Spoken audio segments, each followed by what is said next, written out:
coming to boot camp. We're starting with our what'd you do in real estate since I saw you last, and the last time I had class here was last Thursday. So almost a week. Yeah, so, yeah, it definitely, and I told Jamie that, I said, you either need to have him replace the appliances that are literally falling apart, Yeah. missing tops of the ovens, Yeah. you can't even cook on all burners, or you need to drop your price or offer a package or something, because it is not. And you know that, and then going back to that, like making suggestions to sellers on how they can increase the availability of their properties selling, is sometimes we have to be like pretty straightforward and say, look. And then what I always find interesting is people think that you have to run out to Home Depot or Lowe's or even SBS or what's the one that has the high end, Curtis and Campbell? No. Allen and Peterson. Thank you, Allen and Peterson. They have to run out and buy high end appliances. No. You can get, you guys, go on Craigslist every once in a while. People who are redoing their kitchens will sell their entire kitchens, including all of their cabinets. I bought, me too. I do that. I bought a Well, when I dishwasher. bought this new place, I sold all their white appliances. Yeah, and did you do it on Craigslist? I did it on Craigslist, Yeah. and people were like, I've been looking forever for this, thing, and Exactly. you were the only one who was cost effective for Exactly. reasoning that you were getting rid of a used oven. And it was a used oven by someone else, so I didn't even include it. Gotcha.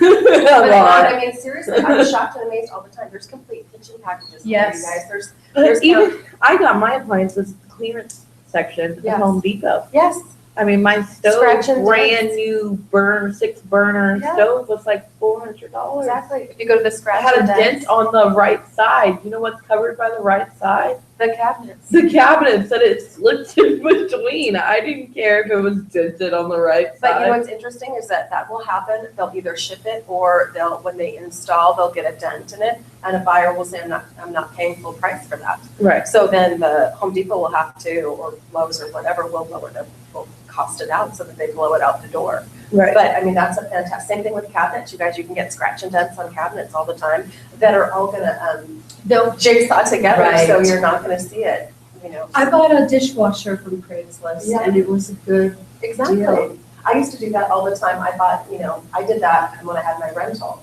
because I was like, I'm not, Why buy brand why would new? you buy a brand new? And I could get what would be a higher end appliance Right. that I got for a used appliance price. Right. They were just, and I always did it with people who were not switching it out because they were having issues with it. I always did it because Remodel. they were remodeling. So these were normally good appliances that work. They just wanted like stainless steel or Right. something, or higher end. A lot of people they'll get hooked on a brand like Fisher Paykel. Do you know what I'm talking about? Fisher Paykel. That's the one with the drawers. Mhm. So a lot of people want the drawers. They're awful, by the way. Don't get them, but whatever. If somebody wants to swap out for a drawer, you might get a Bosch dishwasher for a couple $100. Yeah. They'll just come get it. And wouldn't you say that he'd almost be better off removing those appliances than having them there broken? In theory, yes, but the problem is that people want to see appliances when they walk in the door. Right. I mean, you don't get. He would be better off if the seller is seller for. He should just offer it and Yeah. use MLS to be paid at closing or something, or No, they're always, people that I think that is just, I'm gonna tell you from long, bitter experience doing listings. No matter what you're doing, don't offer allowances for stupid stuff, just do it. And get it paid out at closing. Because yeah, people but have- appliances are hard to get a plate out of closing, aren't they? I mean, probably, possibly they are. I mean, I would agree with you, but again, where am I getting appliances? I don't have to run down to Home Depot. Although if somebody has to use their credit card, Right. they still can, or go open a line of credit at Home Depot, and I'm acting like this is like something that anybody can do. I recognize not everybody can do that, but you should be able to go down to Home Depot, get one of their Home Depot credit cards, and sometimes they'll give you, like Sears offers 4 appliances for $2,000 all the time. Mhm. Do you know what I'm saying? Yeah. So I mean, Or like Home Depot offers no interest for a year. exactly. So what did you say? You said don't ever what? Don't offer the allowances. I Just don't go offer do it. allowances. Go do it. I mean, people want Well, to offer allowances, The but awful thing is he just put in all new cabinets and all new countertops since these horrible renters moved out. Yeah. So he literally has brand new cabinets and brand new countertops. You can't see it past the damn. Right? I'm not sure I understand allowances. So what an allowance would be is I don't feel like paying for or being disturbed if I'm in my home. So my carpet is shot, so I'll offer you a $10,000 carpet allowance or a $5,000 carpet allowance. And you just make an offer on my house with the idea that, and typically, you guys, the carpet isn't put in. Typically, the people will ask for closing costs instead. So it's an idea that I'm negotiable on my price and you can get what you want. Either closing costs or a lower price. Okay. Or if somebody really did walk in and say, no, I'm gonna take you up on your allowance, I'm gonna take you up on your allowances, then the seller would have to, by the time they move out, go get new carpet. The hard part is flooring is can range in prices. It can be very, very low. It can be super, super high, right? So you could have this massive, vast difference in price. That's what's really tough if you want to know. I think when I've written it before where the carpet actually was going to replace, they were doing cook inlet, so it was like, it was soiled beyond belief. There Right. was no, Saving we it. walked into this place and there's dog poop everywhere, like mines, like everywhere. Yeah. And I'm like, oh my God, let's just get out of here. And they're like, no, we kind of like the place. I'm like, Okay. okay, yeah, we kind of like the place, so we're gonna get all the carpet. 'Cause Yeah. I mean, It's just unsanitary. You're pregnant. There's Right. baby. There's gonna be crawling on the ground. and So- there are times when you can get it, but right now it's pretty rare. Right.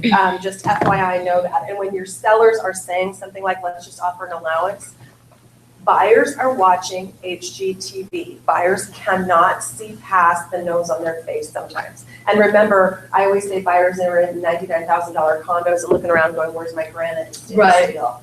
I mean, but that's really what they're doing. Because their expectation for what I mean, even the other worst thing that we have going on right now, have you guys seen those home renovation shows? Uh-huh. So buyers have it in their mind that it's super simple and inexpensive to do this. Or they can do it themselves. Or that any seller should be able to do it for them. I I went watching, into a very bad DIY house yesterday. Oh, God, yeah, they're everywhere. Very, very, very bad. I was watching, I've only seen this show a couple times, Flipping Vegas. Anyway, watched it for a couple episodes this weekend because I found it interesting. We mentioned this, I think, last week. You know, they had a problem with something. Well, that's going to cost me $800. I'm thinking, well, it's good you don't live in Alaska because up Right. here it'd be $3,000. Exactly. I mean, I'm $800. It cost you that to make the phone call up here. Right. Where are you getting? Where are these laborers that work for this? Yeah. I mean, you gotta figure, one of the things that would be a very low cost way for you to figure is about $25 an hour for labor. People don't get paid, minimum wage for labor. People get paid about $25 an hour for labor. We Or got more. an estimate to put in a new boiler in our house. The labor is as much as The the boiler. boiler and the water heater. Yes. $6,000 for 2 men for 2 days. Do the math, comes out to be $160 an hour per guy. Wow. So I called her up, I said, really? Really? Is that, yep, that's our fee. I said, If you okay. don't like it, love it, right? Exactly, Go find somebody who'll do it for less. exactly. And I think we're gonna get a couple more bids. But you're gonna notice that, Do you not have a home warranty? No, No. no, are you doing an energy upgrade? no, we're not. You mean like through that plan? Yeah. Mm-mm. See, here's what I would do, and I would caution you on this. I wouldn't upgrade your boiler unless you looked into doing that energy upgrade. Because the boiler is the biggest ticket item that would, I mean, you can get paid some of that Get back. paid back. I mean, now, I will tell you, here's the bummer thing that they don't tell you, is you have to take that as income.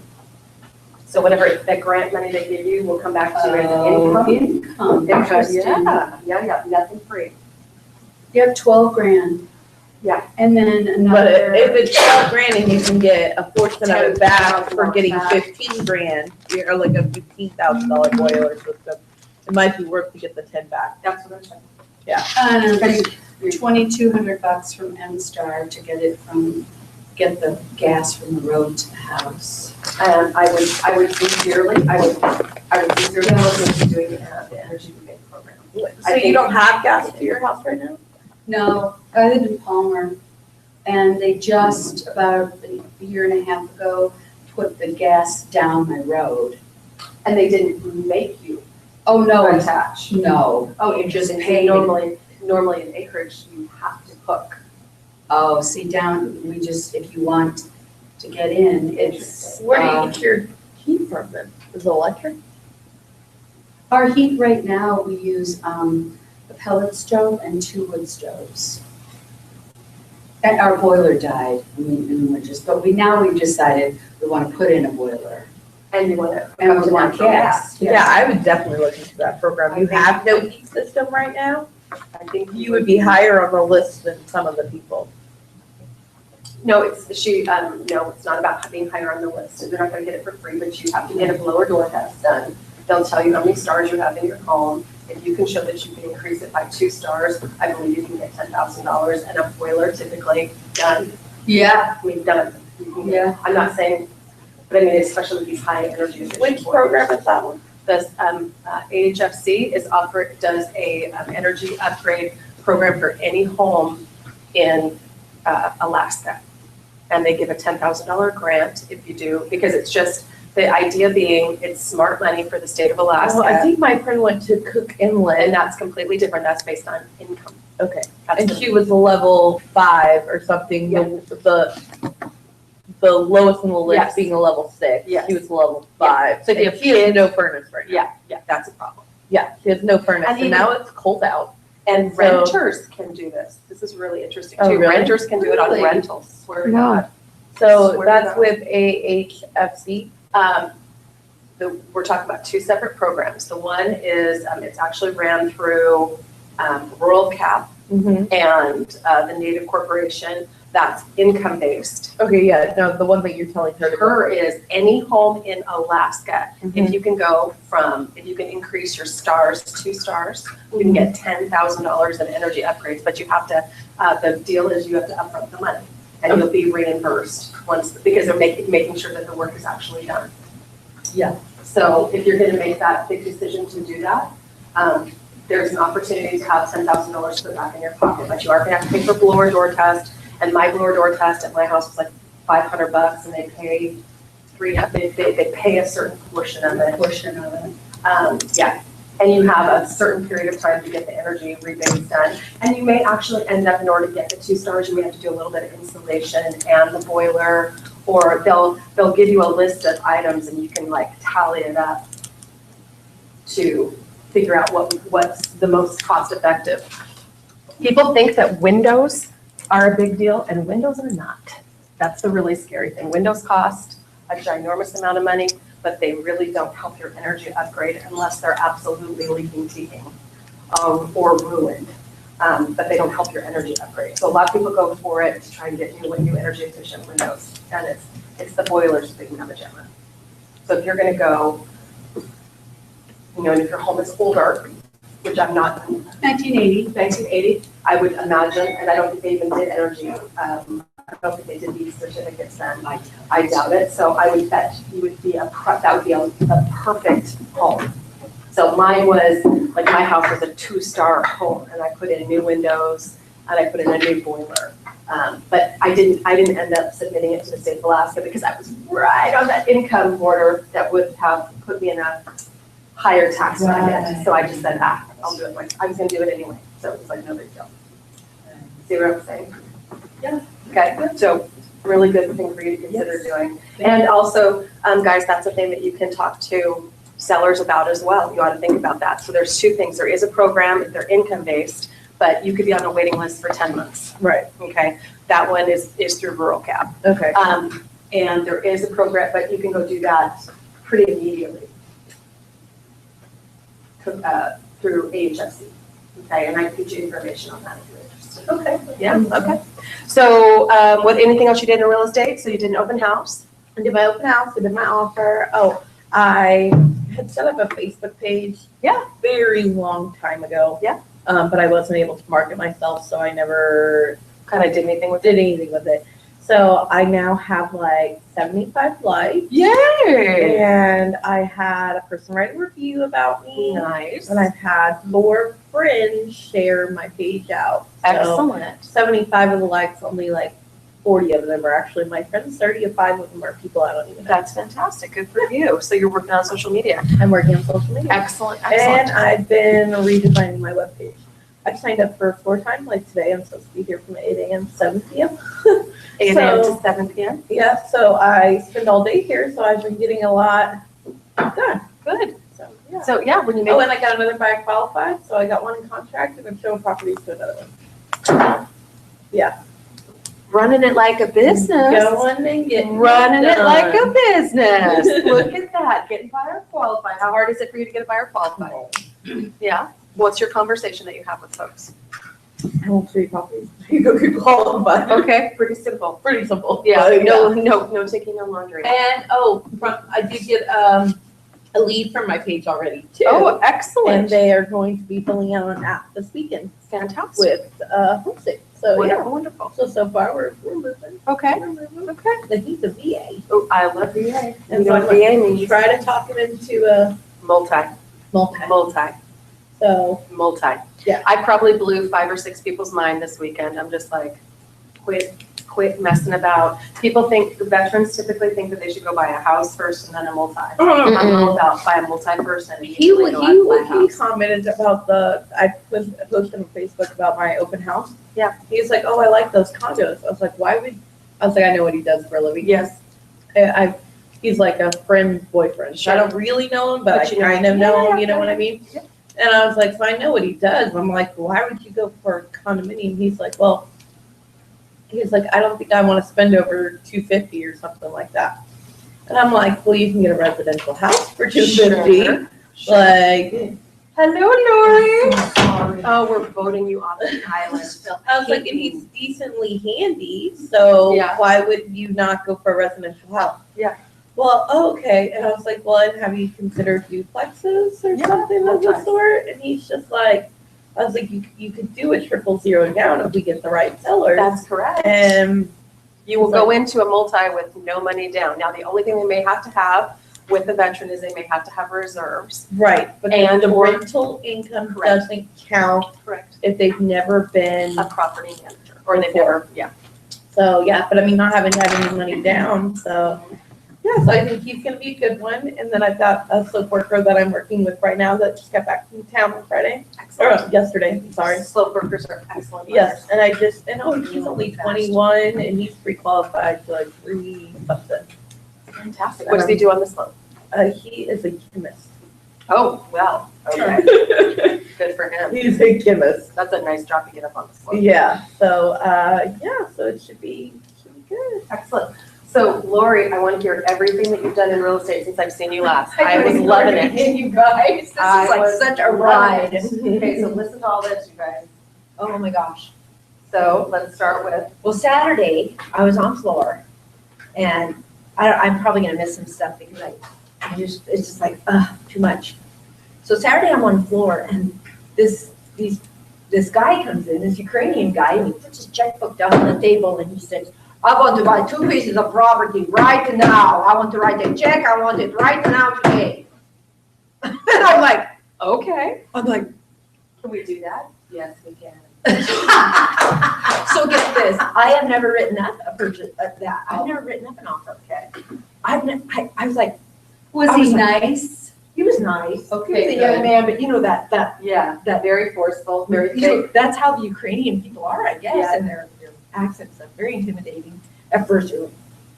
And so he goes into the conference room, and I go, and it's like 3 o'clock. I have a showing in Big Lake at 6 o'clock.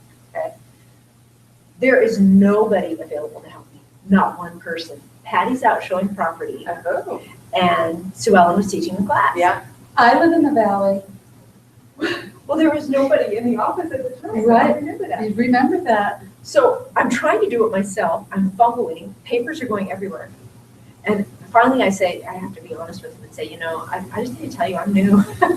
And I've not done this before. I mean, 'cause I was so caught. Mhm. And I said, I need to call in a more seasoned real estate agent to come and help me. So I called Donna Williams, and she came right over. Nice, And she helped me do everything. nice. So anyway, I made some mistakes, not covering him real well. Anyway, different things happened because later anyway, the bottom line is we're closing on Tuesday. Oh on my those two gosh. pieces On of 2 pieces property. of property. Yes. And how much, what is Each one is 22.5, each Wow. one is 22 like half acres in Wasilla. So there was that, and we're still going back around on the Bogart home, the Willow Okay. home. We ended up back at Matt Valley Federal Credit Union Because because the buyer went to Home State and she was. Is this one that where they didn't sign the contract when they sent Yeah, you? yeah. Okay. The buyer didn't vibe well with the person she talked to at Home State. So she wanted to go back to her home bank at Matt Valley Credit Union. Well, the real estate agent on the other side also had a bad experience at Matt Valley. So even before she wanted to go back, he called and talked to the higher ups. Oh, good. Yeah. And he explained to them both of our, Experiences. yeah. And he just, encouraged the guy, you need to, help her out or do something else with her. So then he found out he's going back to Matt Valley. Except you have a counter offer that says she will work with Home That's State. true, that's true.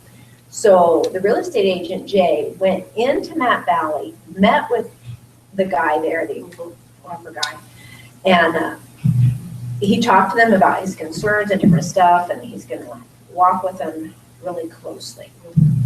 So he came into the office to meet with me, Jay did, and explained to me that he personally went to Matt Valley and he was gonna put an amendment to the contract that we will accept Matt Valley Credit Union. So I called the buyer and, You mean this? the seller, the lister, whatever. Because you're the lister. The lister. You call the seller. Yeah, I called the Okay, seller. There you go. And I explained to him the situation. He felt comfortable with that. So we went ahead, so we're going forward with that. I think what you should do, would Yeah. be my recommendation is you should go and meet with the same person at Matt Valley. Because you need to make sure that your charming licensee on the other side actually went in with them Okay, and had a talk. okay, Because it sounds good in theory, okay, but I want to make sure, trust but verify. okay. Because I trust when people tell me things, Mhm. but I always verify that it actually happened. Because what he might be chatting with you about may not exactly be what happened. And if she wasn't comfortable with one person at Home State, she certainly has more than one person to pick from. There's not only one originator there. Yeah, did she already fill out map and everything? Well, I think her package is at Matt Valley. And this was a forced move. Right, but what I'm saying, she went in and talked to these people, Yeah. did she? Well, I But think she what said she happened, the didn't- person she talked to is getting ready to go on vacation. And she felt really hurried. This was just her. Sure. Well, then we should meet with somebody else who's not going on. Obviously, we should probably meet with somebody who's not going on vacation. Yeah, so Like, Anyway. let's all. that's where that one is. So the home inspection's being ordered today.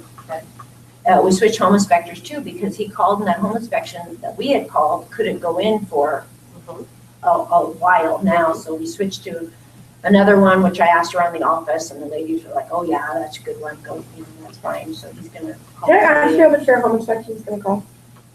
I don't know. She's not working with the buyer.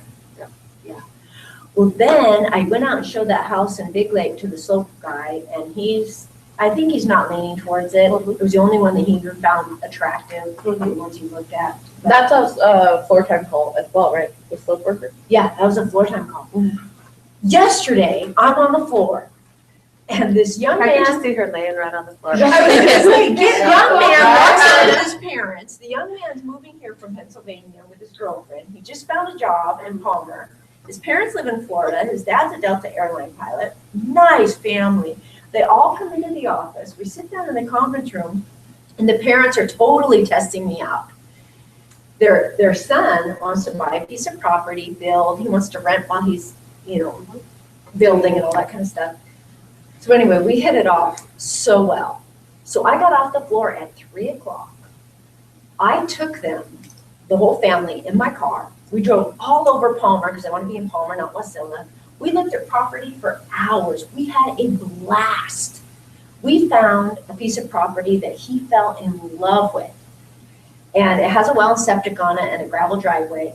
So I called Tim variety. Mm-hmm. And he's meeting with me at 3:00 today to train me on all he does when he researches a piece of property for his buyers. Lovely. So the guy is flying out, he's leaving Friday, the young man, the parents leave on Saturday. But I have the feeling that the parents are the ones that are gonna be buying the land. That's just my feeling. His dad was all over that property. He was checking out every piece of land and all this stuff. And the parents told me that they may in the future be doing something similar if their son decides to stay here, get married and have some kids here, that they're looking to invest in Alaska too. Oh my gosh. I wish So my floor time has been better than this. I couldn't believe it. I was like walking out the door because they had to go take their motorhome and park it back at their motorhome place because they rented a motorhome. I was like dancing at the office. I was like going, woo, woo. You're like, look at me, I'm on fire. And Crystal at the front desk is like, this just doesn't happen all the time to somebody. And I was like, it's the fog. We call the fog the favor of God. Yeah. That's our funny Christmas saying, the fog. Yeah. So I said, it's the fog, sister. That's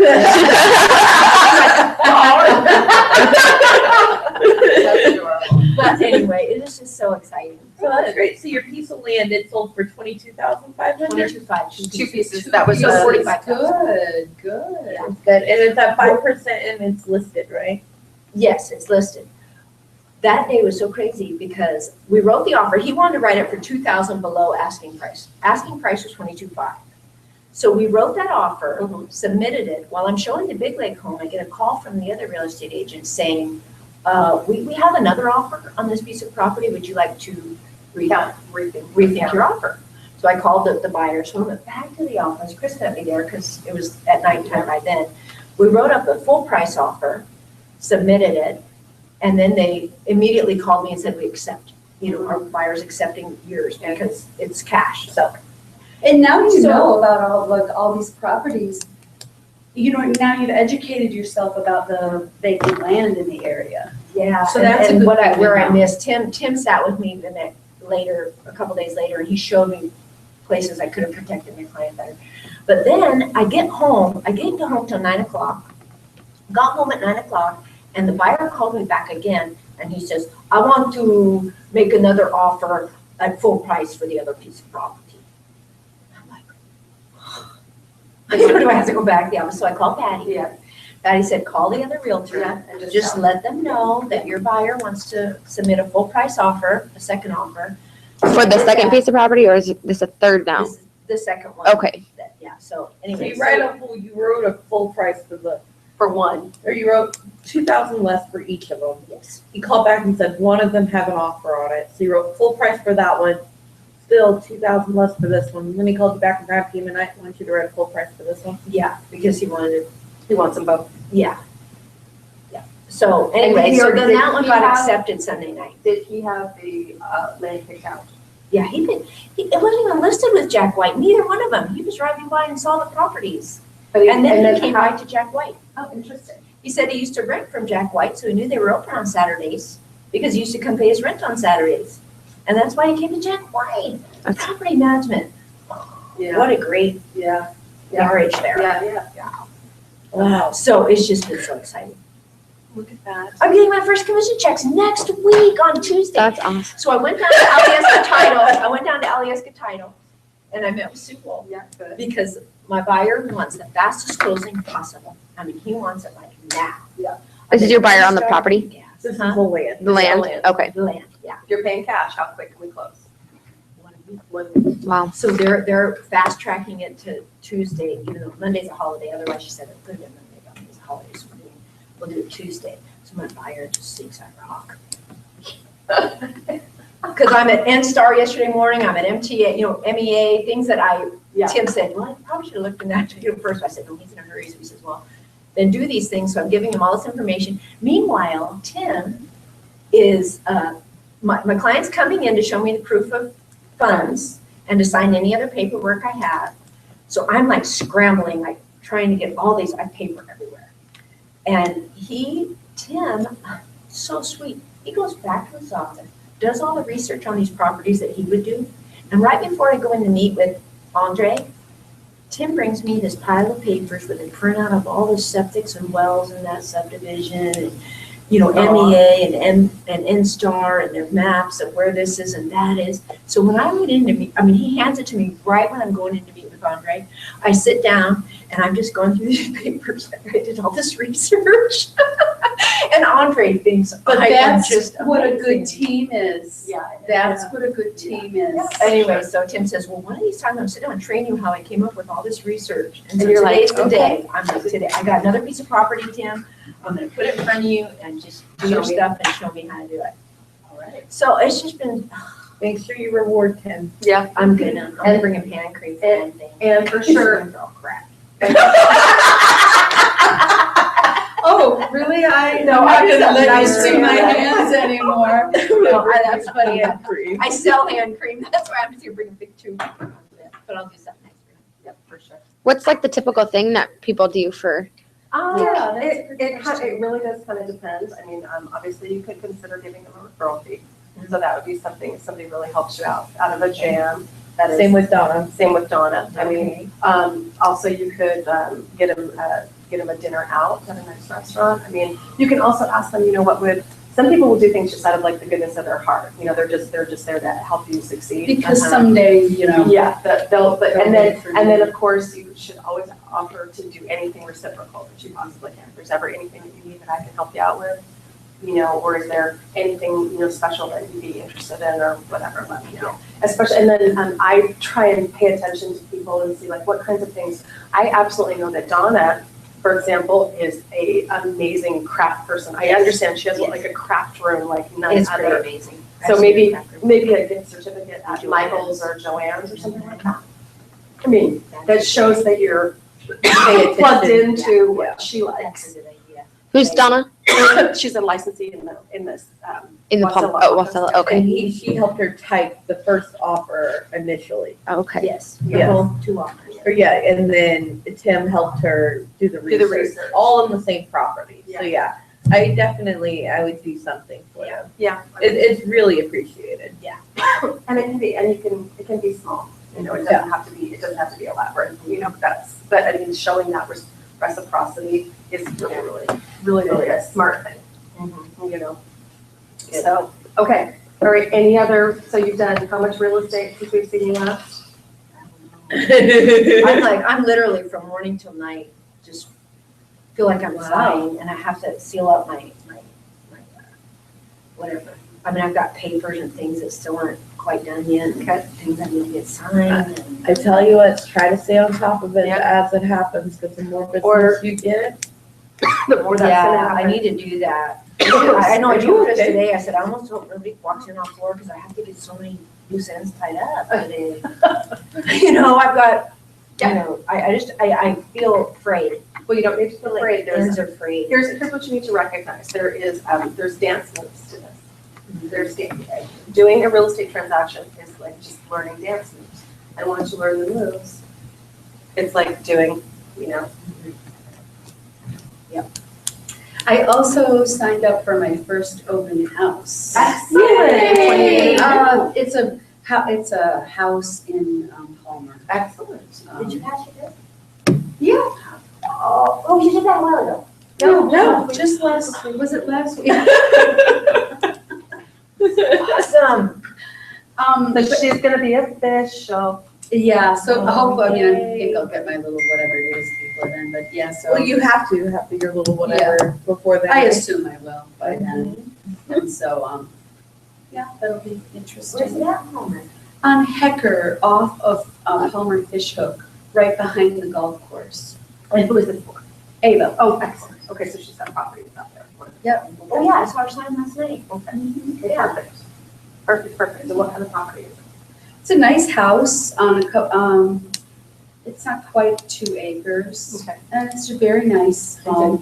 They're asking $290, Okay. which is a pretty decent house in the valley. Okay. You know, that really- should be really kind of lush, right? Yeah, it's a nice house. Okay, so what do you think about open house signs in the valley? Make sure you secure them for one. Okay, It's because we will terrible. blow them down.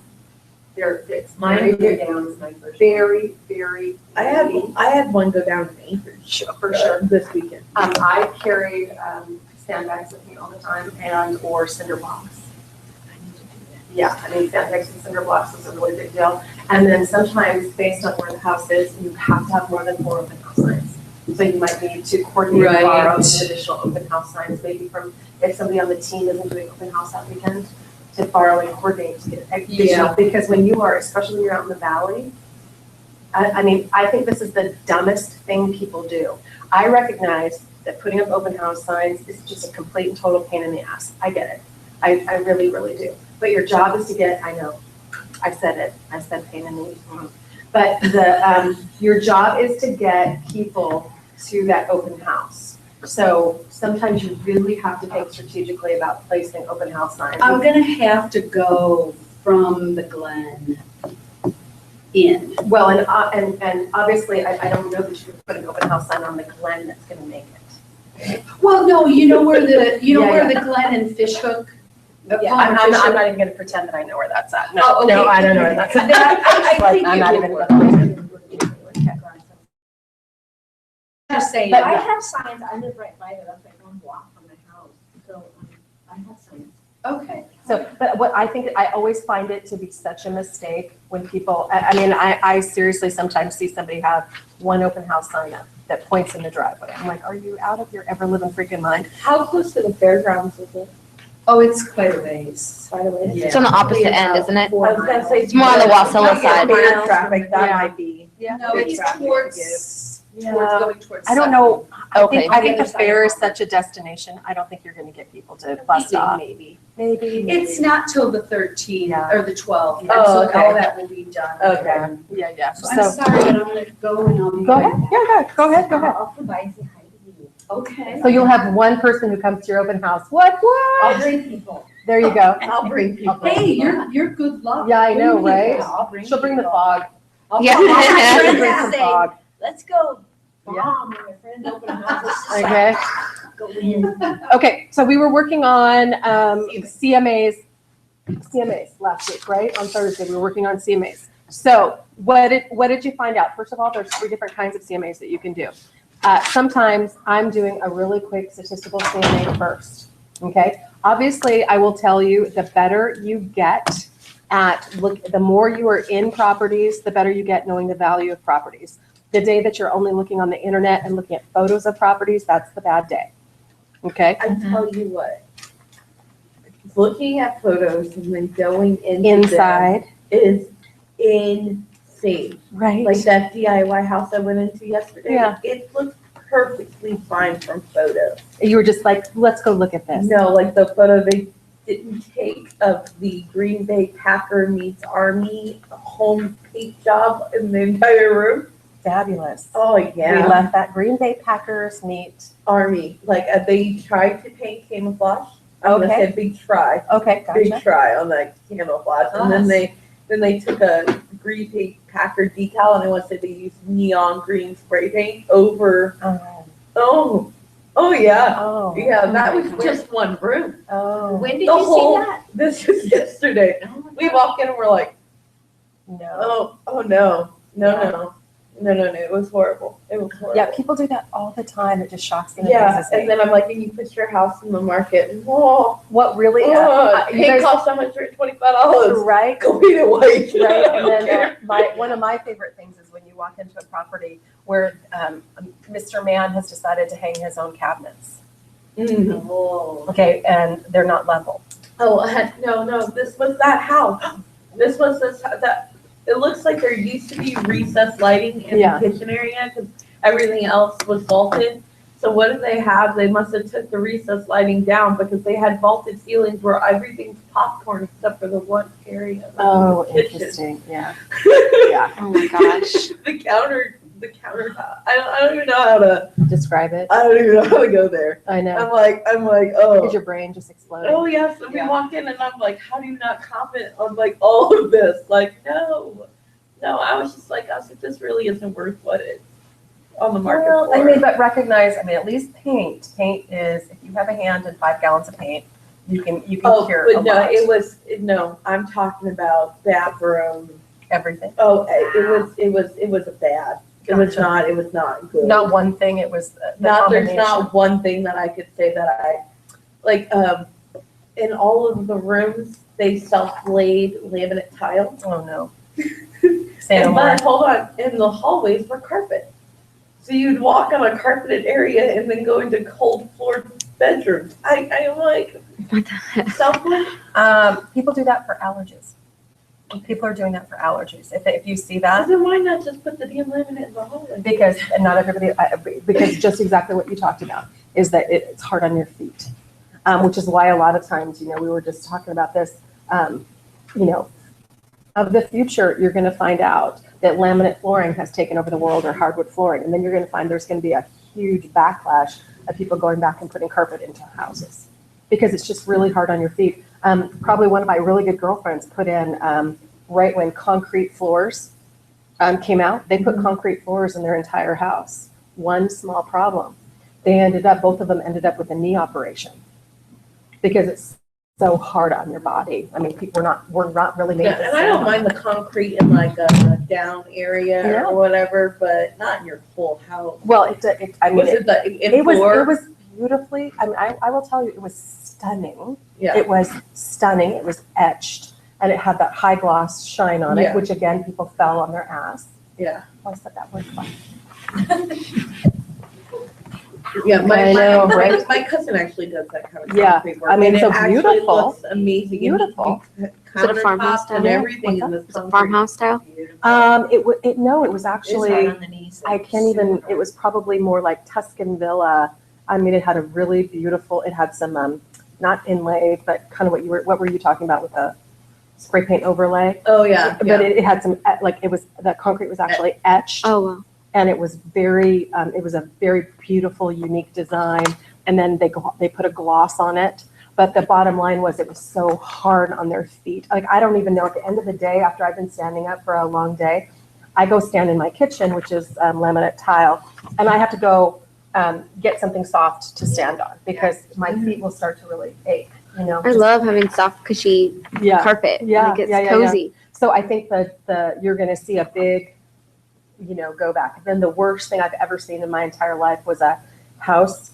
The entire house had that kind of tile out there, the ones that's in our lobby. Ooh. Oh, my I've seen gosh. that before too. And it's just, I mean, I've horrible, seen that before too. And then horrible. I just saw one out in Wasilla that I was telling you about. It was a handicap home. So Mhm. they had the whole home that was in, it wasn't tile like that, but it was the same kind of laminate faux tile. Mhm. And then the worst part is they then continued it like up the wall in the bathroom. Oh, yeah, And I'm You're like, like, your too much. whole house right. is done in the Laminate. same flooring material, and then you put it on the wall. Well, we saw the nightmare tile house, that I showed you, right?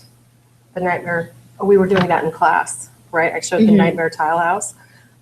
You'll see people who will do that too, who will go absolutely, they think it's artistic, and they'll go absolutely batty crazy, and they'll do walls in tile. And remember, when you're doing stuff like that, it's because it brings you joy and you pleasure.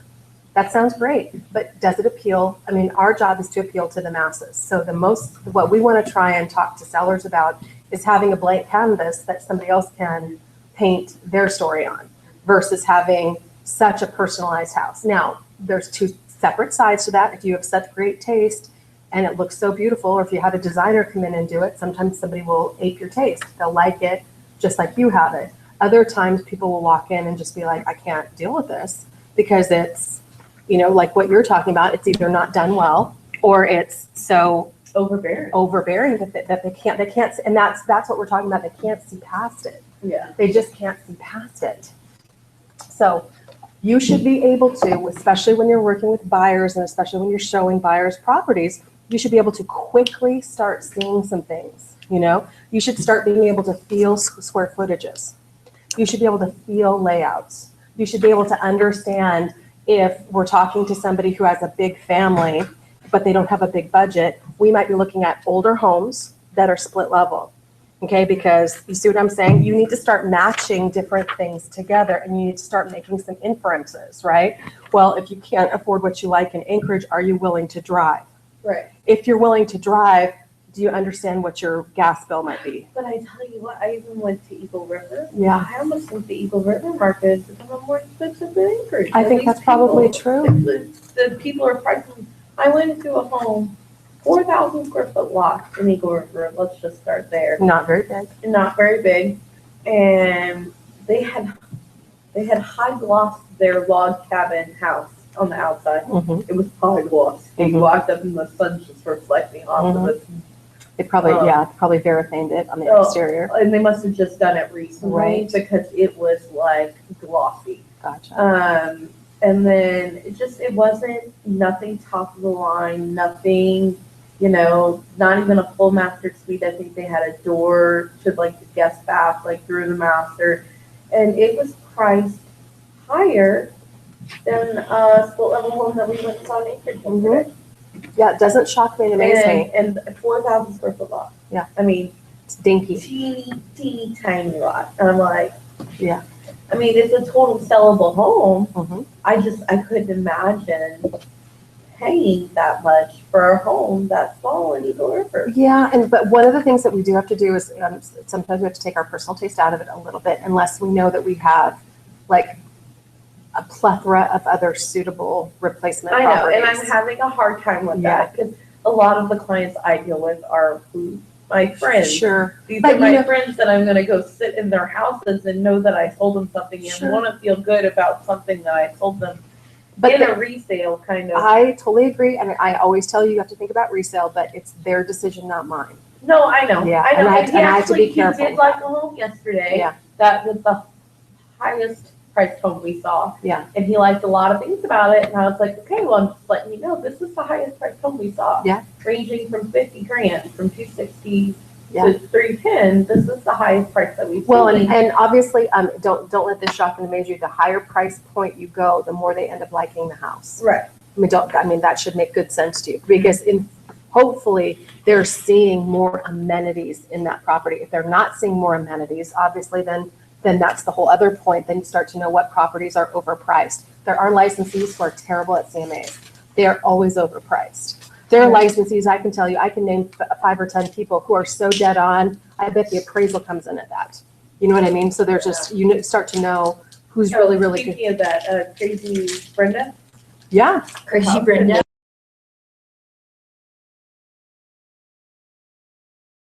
Interesting. I can't wait. To the- see the the appraisal. appraisal. Yeah. I can't wait to see that. Maybe she'll get it. I mean, you never know. Maybe she'll get it.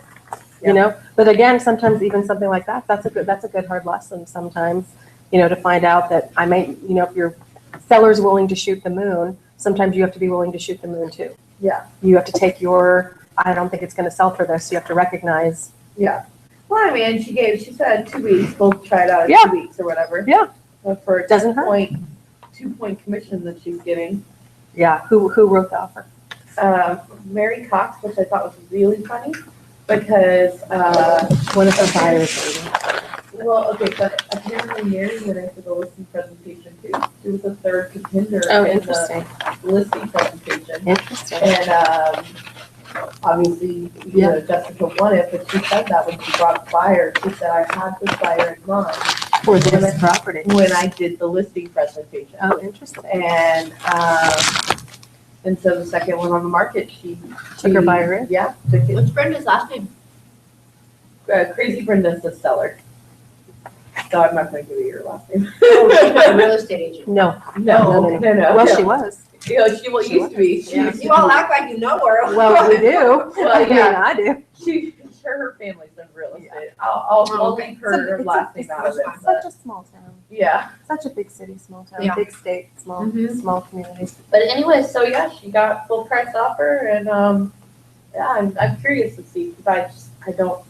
Well, just when stuff like that happens, what you need to do is you need to open your mind, which Right. I have a very closed mind a lot of the time. I have Right. to open my mind sometimes, and I have to be like, okay, there could be, if you have a buyer who's been out there, who's been looking for a very specific home and hasn't been able to find it, or they're looking for a home that's kept a certain way or looks a certain way or has one kind of amenity that every other home doesn't, you never know what it is. Right. And you're going to have buyers that you're going to have on your B list that they're waiting for that house. They're not buying unless, and I imagine even myself, I'm the buyer. I'm not buying unless I find the perfect place.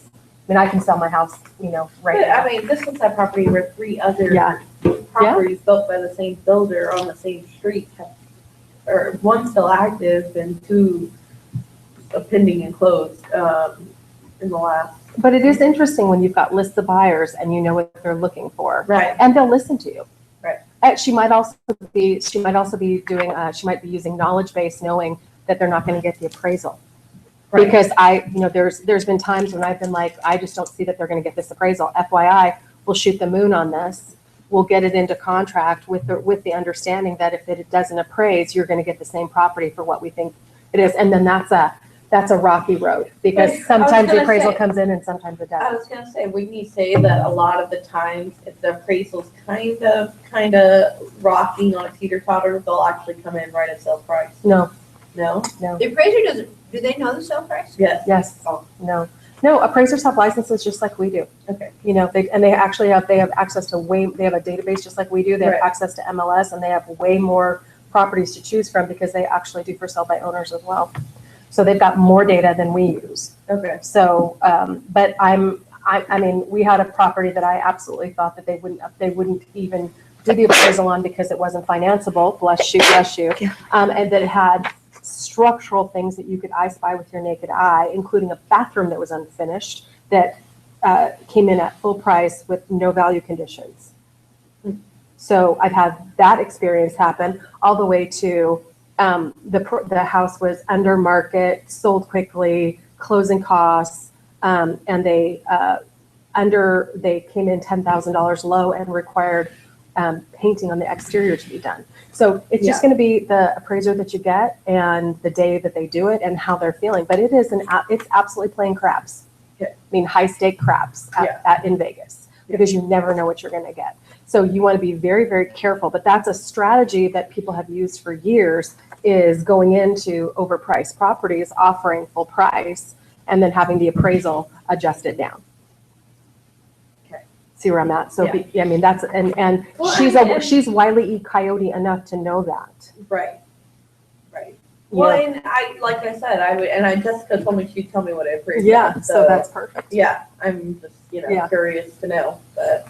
You guys will need to give your first 10-minute break. Okay. I need to use the bathroom. Yeah, I am worried about my appraisal on the duplex, but I'm You glad, but you never know. right, but I'm glad that we've already had this discussion. Yeah. That this is how it will tier. Yeah. Buyer's okay with it, and that my buyer's not gonna be out any cost, due to it. And you're going to keep it, And it was try the seller's idea to order their appraisal first thing. that's her prerogative. Yeah. And So I it's not was- your job, and it's not your job to advise her not to do Right. that. She's Yeah. not your And I client. didn't advise her not to do that. I told my buyer, I said, look, I said, If this were She you, said, "This I is would the say offer." no. right, yeah, she said, this is the offer, and she'll order their appraisal on Monday. And I was like, I'm telling you, that's stupid, but we're gonna say, yeah, let's do it. Do that. We'll be right back, you guys. 10 minutes. My friend texting me from the office, she's watching live stream. She says, "You are so funny." I'm like, "Are you there?" Oh, I said, "If you're there, I'm gonna turn around and wave at you."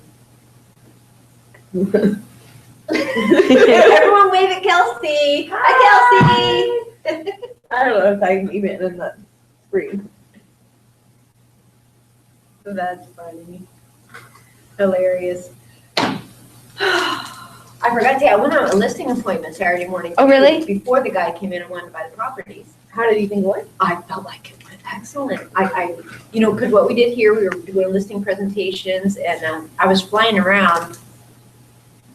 So I wasn't as calm, as together as I thought, but as I wanted to be. Mhm. But I went over the Mike Ferry and Tom Ferry questions again and watched the interaction, like the live playing, of an interview or whatever. And so when I went in, I could just tell that they liked it. Well, Yeah. that's good. But they're not listing till spring. Oh, okay. So so it's good. Kelsey says, "Hi, everyone." Oh. Oh, honey. Phone call, man. Just okay. Hi, Kelsey.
I think Lori's gonna be a great realtor. I do too. Doing all the right stuff. I wish our floor time here in town was as good as our floor time out there though. Well, I think your people made their difference heavily on four times, so I can't say. Well, I literally spent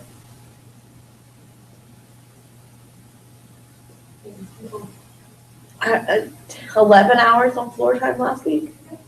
And I got maybe John Wilson was on it for 30 minutes and got $700,000 listing.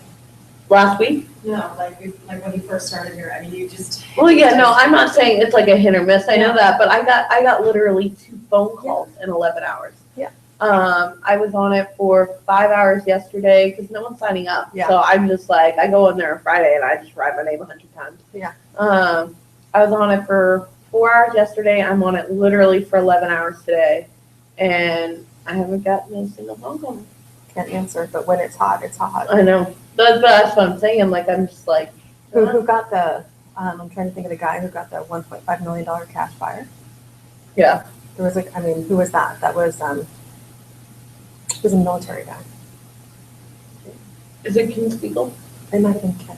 I think it was. I think it was, but I mean, some It was one of dude. his like first deals or something. Yeah, like the that, dude yeah. just walks in and goes, yeah, I'm buying a house for cash. Yeah. I mean, I was like, but that kind of stuff happens. Yeah. And you can't, it's consistency. You know who did great on floor? Melanie Jones. Yeah. She got deal after deal after deal, buyer after buyer. Somebody came in, bought a piece of land. I mean, just walk-ins. Yeah. She also got turned down a couple times because somebody looked at her and said they didn't perceive that she was in the business long enough, and because of her accent, she wasn't. Alaskan. Probably, Yeah. I think that was what they were saying. So she had somebody say, yeah, I'm not listing, but a woman walked in and wanted to list her house. So she got a referral fee on that. Yeah.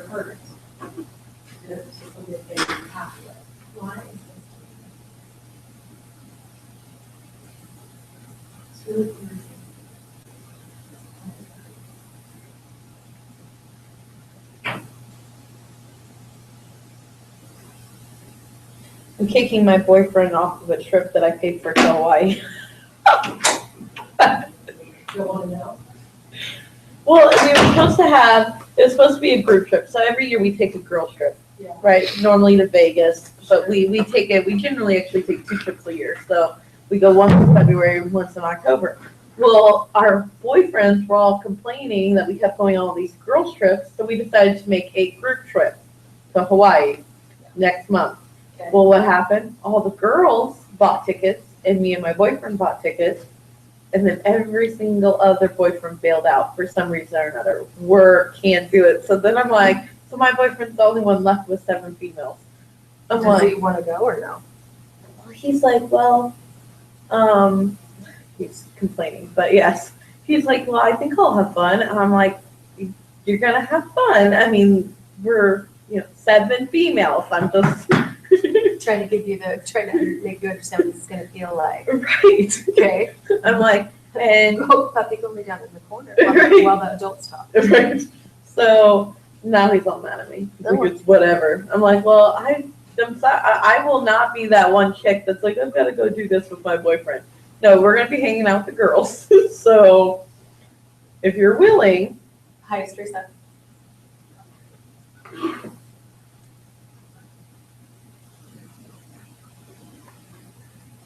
Yes.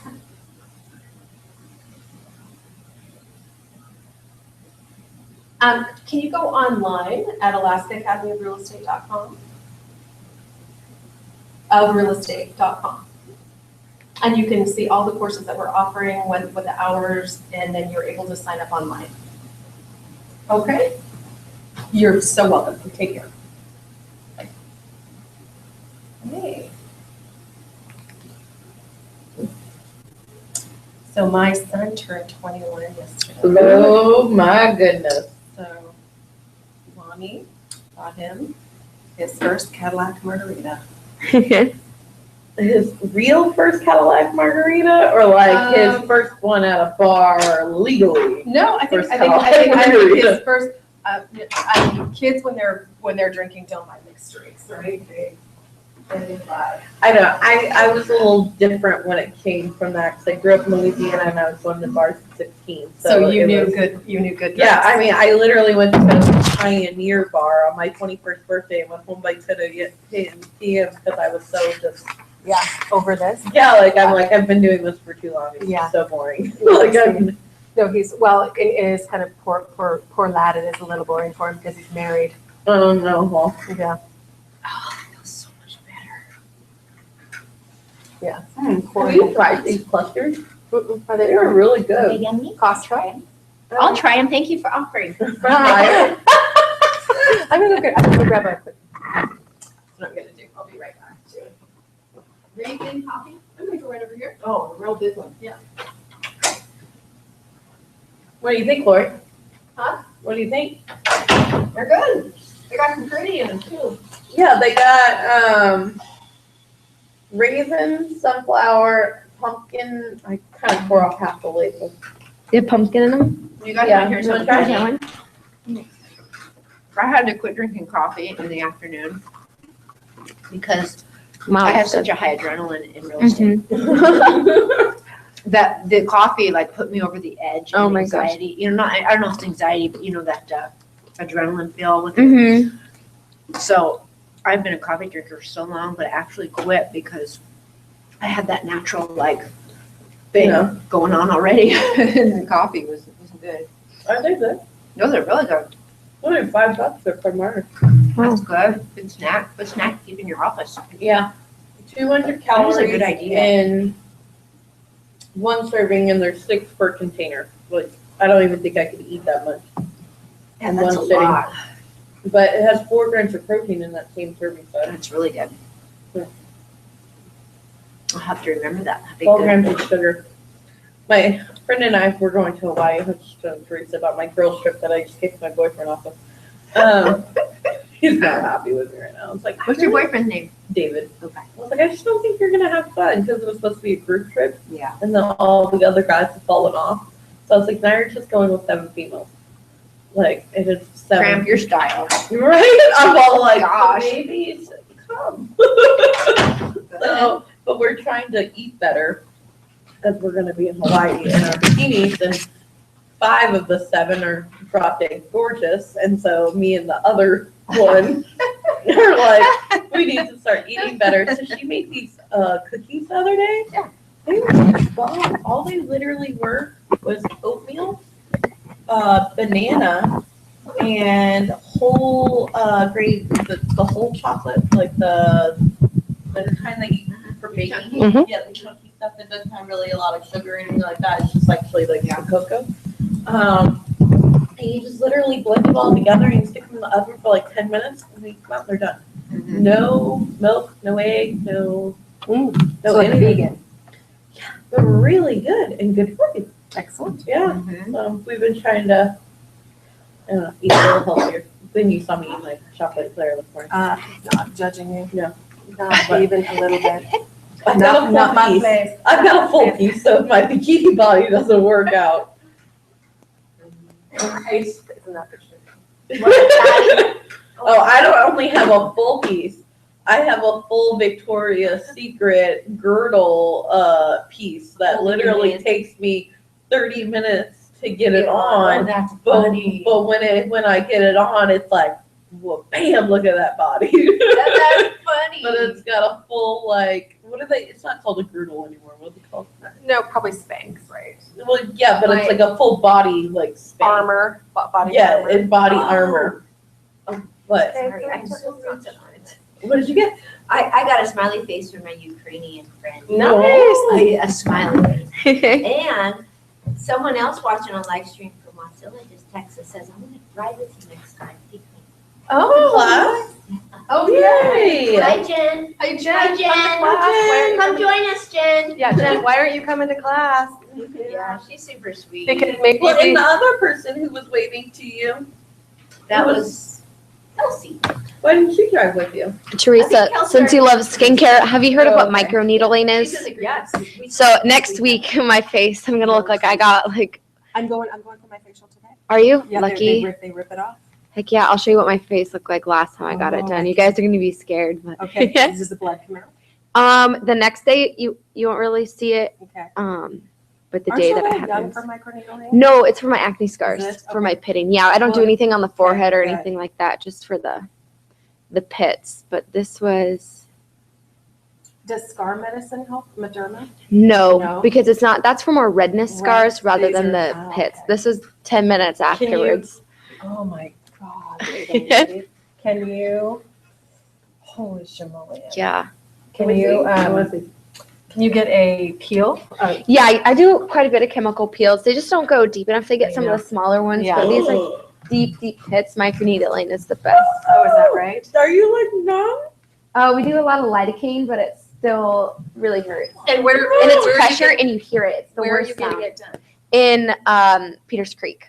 Okay, and is it Wait, at in an Peters? office? Yeah, With medical. With a dermatologist? With a Yeah. licensed dermatologist? There you Yeah. go. Yeah. There's licensed doctors everywhere. Yeah, she's one of the best.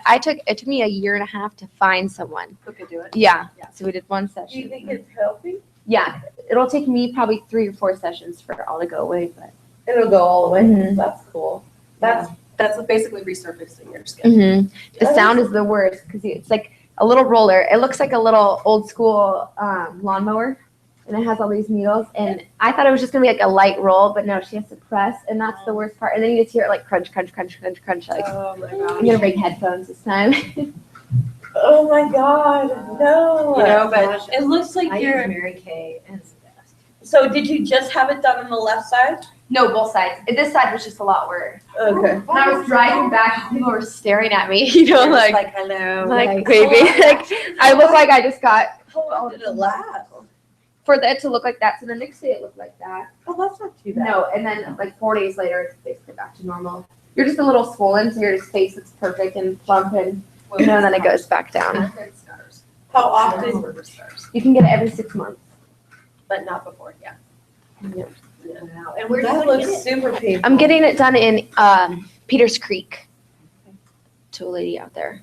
That is amazing. That Yeah. looks super painful. The coolest thing I've ever seen though is I've seen a gal who had, I don't even know what kind of laser she had done, but she probably took 30 years off of her Wow. face. But she looked like, I can't even, she looked like a Halloween scary mask after they had done it. I mean, the swelling was so awful, but she had had terrible acne scarring and she had smoked. So she had terrible premature aging and spots and everything. And she had but I mean, I can't imagine. She was down for like 6 weeks, could not leave her house. So did you have it done on the whole face? No, I just got it done a little bit right here on my chin, my cheeks, and up to my temple. Same on this side. I don't need my chin on this side, just my cheeks right here and my temple. And then there was like one up here that we went Did you over. do before, like take before pictures? I don't have any. Well, I think I have a before of how bad my cystic. So I used to have really, really bad acne. And that's why I got into aesthetics. And mhm. And what cleared it up for you? Microdermabrasion. Yep, Oh, that's good. for sure. Did you have to change your diet or anything? I just eat a lot healthier now. I always ate healthy because I've always been like athletic and stuff, Yeah. but cutting out a lot of dairy. Yes, big deal. So this was like a year and a half of what my skin looked like. And I'm not worried about getting makeup right now on my Yeah, face. I couldn't walk out of the house without wearing tons of makeup. which makes it worse. Mm-hmm. Yeah. Especially the makeup I was buying, it was like manually, like you pour it in your hand. Oh, smear it all over yeah, your and face, then like, like your face is a different color than your neck Yeah. type thing, yeah. oily. Now Oh. it's like 4 little drops Yeah. of liquid. Do you have what your scars looked like before though? No, I don't really have a good picture on this phone. So all that red is pitting scars right Oh, here. okay, yeah. Oh my word. That's so awful.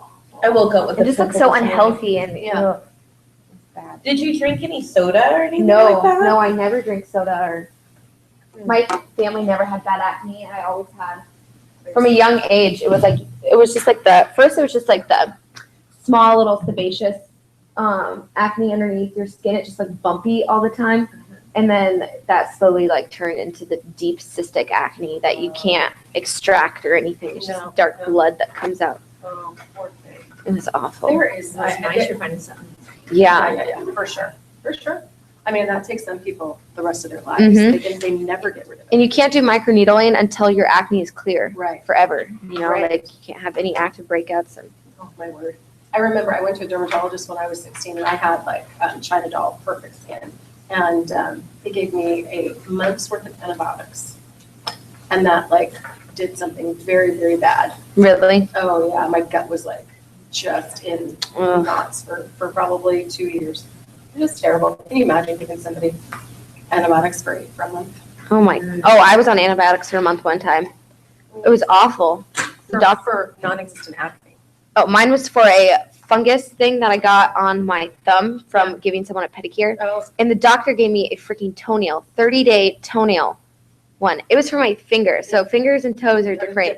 So then I had to go on new antibiotics Oh, after that. So I was just like always on these antibiotics. And I had a reaction one time to, I won't wear fake fingernails because I had a reaction to fake fingernails. Ugh. Yeah, so I don't wear them. And I don't think they're good for you or healthy. Mm-mm. There's lots of They're not good for your nails. I thought about getting, what is that? Shellac. Yeah. Yeah, which I don't is even think polish. those are good for your nails. I know they don't do the same thing where they, Oh, no, they don't buff, they don't scrape, they don't anything. They, it's a thicker nail Yeah, polish. yeah. And it's like my friend takes them off of hers all the time and her nails are still solid. They don't, like with, acrylic nails, your nails become like paper thin. I have paper thin nails. Like I can fold this one. yeah, me too. Yeah, So and I don't, so but I wore acrylics for Mm. years. the acrylic, it cuts off the oxygen Yes. to your nail, Yes. into your nail bed, Yes. where the shellac does doesn't. not. Yeah, Oh, my interesting. friend's a manicure, Ooh. so she would never wear acrylic, but she actually will wear shellac, and she's certified in it. She Yeah. told me all the. Oh, that's really good to know though. Yeah, no, it doesn't have the same. Yeah. So my nails were so thin, they will just, same thing. Yep, you just bend it down. Yep. So, but bad. Okay, so let's talk about real estate, shall we? We can talk more about beauty products. If we had a man in here, we wouldn't have this problem. I know, right? I went Spanx conversation. I went to Ulta yesterday and had a wonderful day. Mm. They're having 20% off. Is opening tomorrow. Is it open Yes. tomorrow? Yes, What is? Nordstrom Rack. So I'm so excited. I'm gonna let you know I might be a Summation Lights class. The doors open at 9 a.m. And I think maybe we should have class at Nordstrom's. Yeah, I agree. Priorities. Shop for professional Priorities. clothes. Yeah. I need that They're- so I need it bad. too. Oh. I need professional. They're clothes giving so bad. 30 $100 gift cards away and one $1,000. Oh my gosh, maybe we should meet over there. Now that I know I'm They're getting giving commission from checks 8 a.m. to coming. 9 a.m. They're having breakfast and like a few other things. And, So 8 to 9 a.m., so maybe I'll be there at the. We shall meet there. and then they open the doors at 9 though. That's the problem. So yeah, they have like a before thing and then they're opening the doors at 9. Although I will tell you, I like the crowds too. Move it on out. Mhm. I'm not. Yeah, I'm like, Not give me a not- couple weeks. Yeah. I like for them to go through all of their. They're, Well, and I don't know if you've ever been in the opening of the store when no one can operate the cash registers. oh, It is so. I've been on a Black Friday where they've had that problem. Yes. Mm. Same, come on. We need the experts standing here. Yeah, but I know, I'm pretty excited. I need some new winter attire for business, so yeah. Yeah, it's a big deal. Tomorrow. How do real estate agents set themselves up to go on a vacation? You just, here's the best thing you could possibly do. You just plan your vacation and you run your real estate business around your vacation.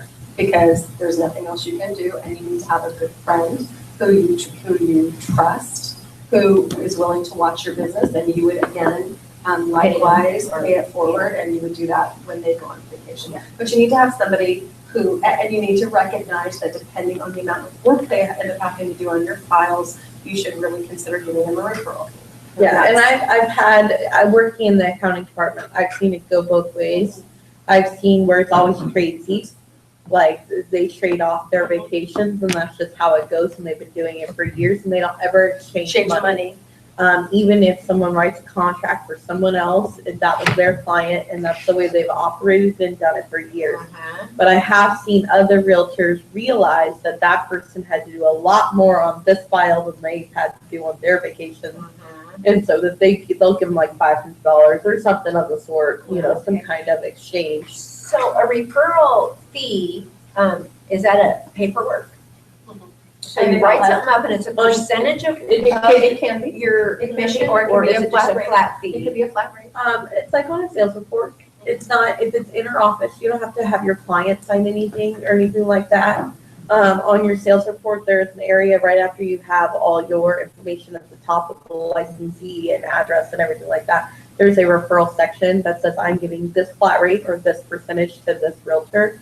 And as long as they're inter-company, inter-office, I think it There is, you go. inter-office, okay, you couldn't just do it with no documentation to your buyer to give me a referral because you're in Wasilla. Because we're under two different brokers, or No, not you're brokers, associate, license numbers for the offices, is that what it is? I think so. So you would have to get some kind of disclosure signed by your buyer. But if you're just giving it to your friend Jen that's in the Wasilla with you, that you don't have to get disclosed to a client. I don't know that you have to do it inter Jack White. I think you have to do it at external to Jack White, but I would follow up with Patty about that. I thought if it was cross offices. I'm not arguing, I'm just saying I would ask the question. I think if it's within Jack White, because we have the same broker, you don't have to, but maybe there's an accounting rule or something that I'm not aware of.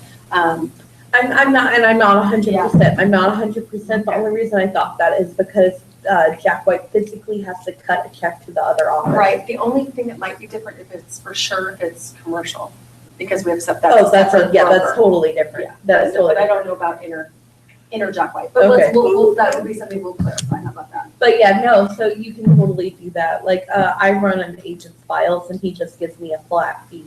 off Like of a each couple file. $100 or something like that. $500 fee Okay. to run his files. Okay, let's talk some more about CMAs. So what I did for you guys is I Oh, I printed. love this. Where did you get this? That's Ava Anderson's.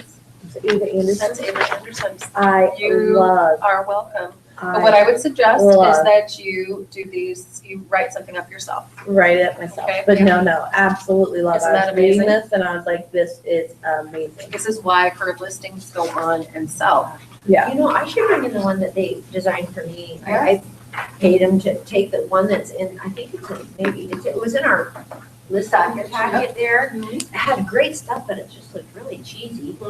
So I had them personalize it for me with my picture on top and redo it so it looks all neat and professional. Yeah, I'll bring it in. Perfect. for Does she you. care if we use this? No, I mean, I had her permission to take this, but I'd be very careful about, you should probably type it up and I would label it to myself. And I would put it in my listing presentations. Yeah, so since we're looking And at this. branded. I mean, if you don't use this border in all your paperwork and then you have one document that has Exactly. this border. Yeah. And I don't know that I would call it a honey-do list.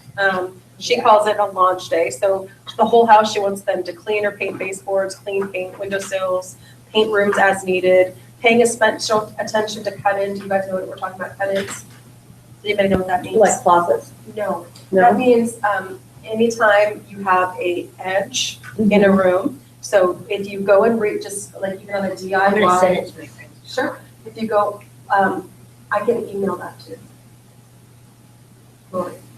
I mean, just while I watch. Okay, while they're watching, okay. So when you go to cut in a corner and at the top, you need to actually do a heavier bead of paint. So you would start, for example, with a paintbrush and you would cut in corners and cut in the top, and then you would go roll it. Correct. And that'll give it a beautiful look. And if you don't cut in corners, it's gonna look ridiculous.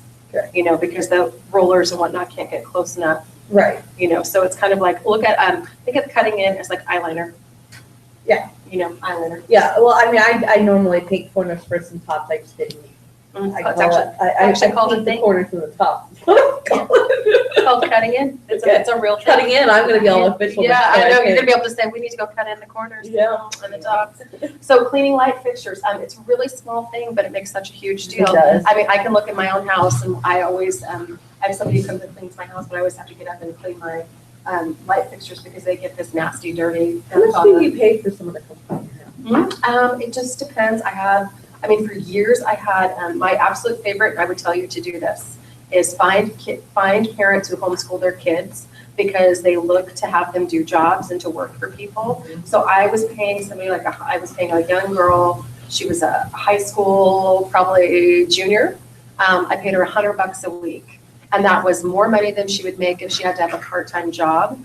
Her mom would go with her, and her mom, like if I said anything, her mom would kind of go back, but it was like beautiful. I mean, she probably worked 6 hours in my house versus like a house cleaner that you pay $120 who comes in, works 4 hours. So she did more work, did more things, would actually do windows and things like that were important to me that you can't. $100 a week. Yeah. That's a little rich for my blood, but. Yeah. I mean, you're gonna be, to get somebody to pay to. I know, I just want someone to come in and dust and floors. That'll only be a couple hours a week, if that. Yeah, I mean, so I would tell you, see if you can't find somebody that you could trust to come in your house. But I always liked using like high school girls. Because they could come out, and the other reason was they could come over during the day. At 3:30. Yeah, when they were out by the Do time. you go to church? No. Oh, okay. So churches are really great for homeschooling.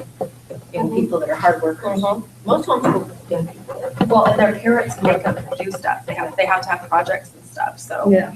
I mean, it was great. I mean, she would like steam clean my carpets.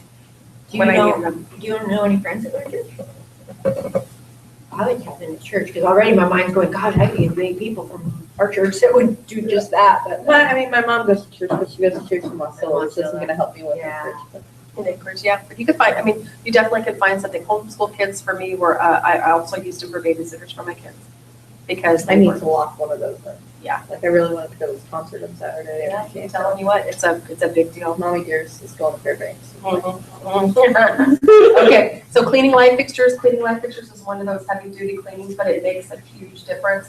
Even, go even look in your kitchen sometimes. Sometimes light bulbs get full of, and just, it's just the same thing that you live in it every day, you don't pay any attention to it, you don't see it. So like you have bugs in bowls or the Screws. now I'm thinking of spiders make webs, Oh, yeah, the yeah. webs that are everywhere that you just don't see because you live there. Replace any burned out light bulbs throughout the home, huge. When somebody walks into a room and there's a burned out light bulb, they have a bad impression of you. That if you don't take care of the small things, you don't take care of the big things. Isn't that interesting? True. It is. Whole house deep cleaning, look for handprints on glass surfaces and walls. Organize closets and pantries. Buyers will be opening doors and you want the appearance that you have ample storage space. And we're also, she's also doing another trick here. She's telling people they're going to open your closets. I don't know if you've ever had the pleasure of seeing a house Where they quickly cleaned up and threw they just everything in the they closet. just threw everything in a room or did something like that. And as soon as you open the door or you mistakenly open the door, the gig's up and you see everything. Prepare the house for staging, declutter and box excess items up throughout the home. You'll be moving them anyway, less is more. Again, I'm putting the idea in your mind, 2 things. First of all, start packing your stuff now. That is huge. It's not even just clutter. Start packing your stuff now. I'm telling you, Mid to the middle. you are going to be moving. Right. I Okay, really like, you weren't in sales meeting yesterday. Awesome presentation by a guy who used to work here. His name's James Olson. Okay. He opened a company called Mini Pods in Anchorage. oh, is it that storage thing? It's that storage Yeah. thing, and it is really cheap. I think I left the damn thing on my desk upstairs. I'll have to take a look. But amazing. It costs $175 for the entire month. Okay, So I don't know. I just rented a storage unit that was smaller than the pod that he was talking about. And it was going to cost me $195 a month for the storage unit that was somewhere else that I had to go load. and so this is at your home. So this gets delivered. It costs $70 to get delivered. Okay. They drop off the bin. You own it for a month. It's a fee. $175. It's a fee. I think to deliver to the valley was $90. Can So- you get that at break and make coffee? Yeah, no, I'll totally. I think he left some extras upstairs. Anyway, so amazing. The cool thing, it's only 5 inches off the ground, so there's no ramp for people to have to carry up. Nice. So like this, for decluttering a Yes. home, they can drop it off. They can have it for 2-3 weeks, whatever you want. then they'll come pick it up and drop it off at another location if you're moving, or if you wanna go store And it it'll be full of somewhere. your stuff. It'll be full of your stuff. And you do all the packing, and you do all of everything, and it's just in the pod, and you actually lock it up and everything. And it's $175 if you keep it at your house, or if you store it at their storage unit. So they can actually take it and bring it to their storage unit and store it there.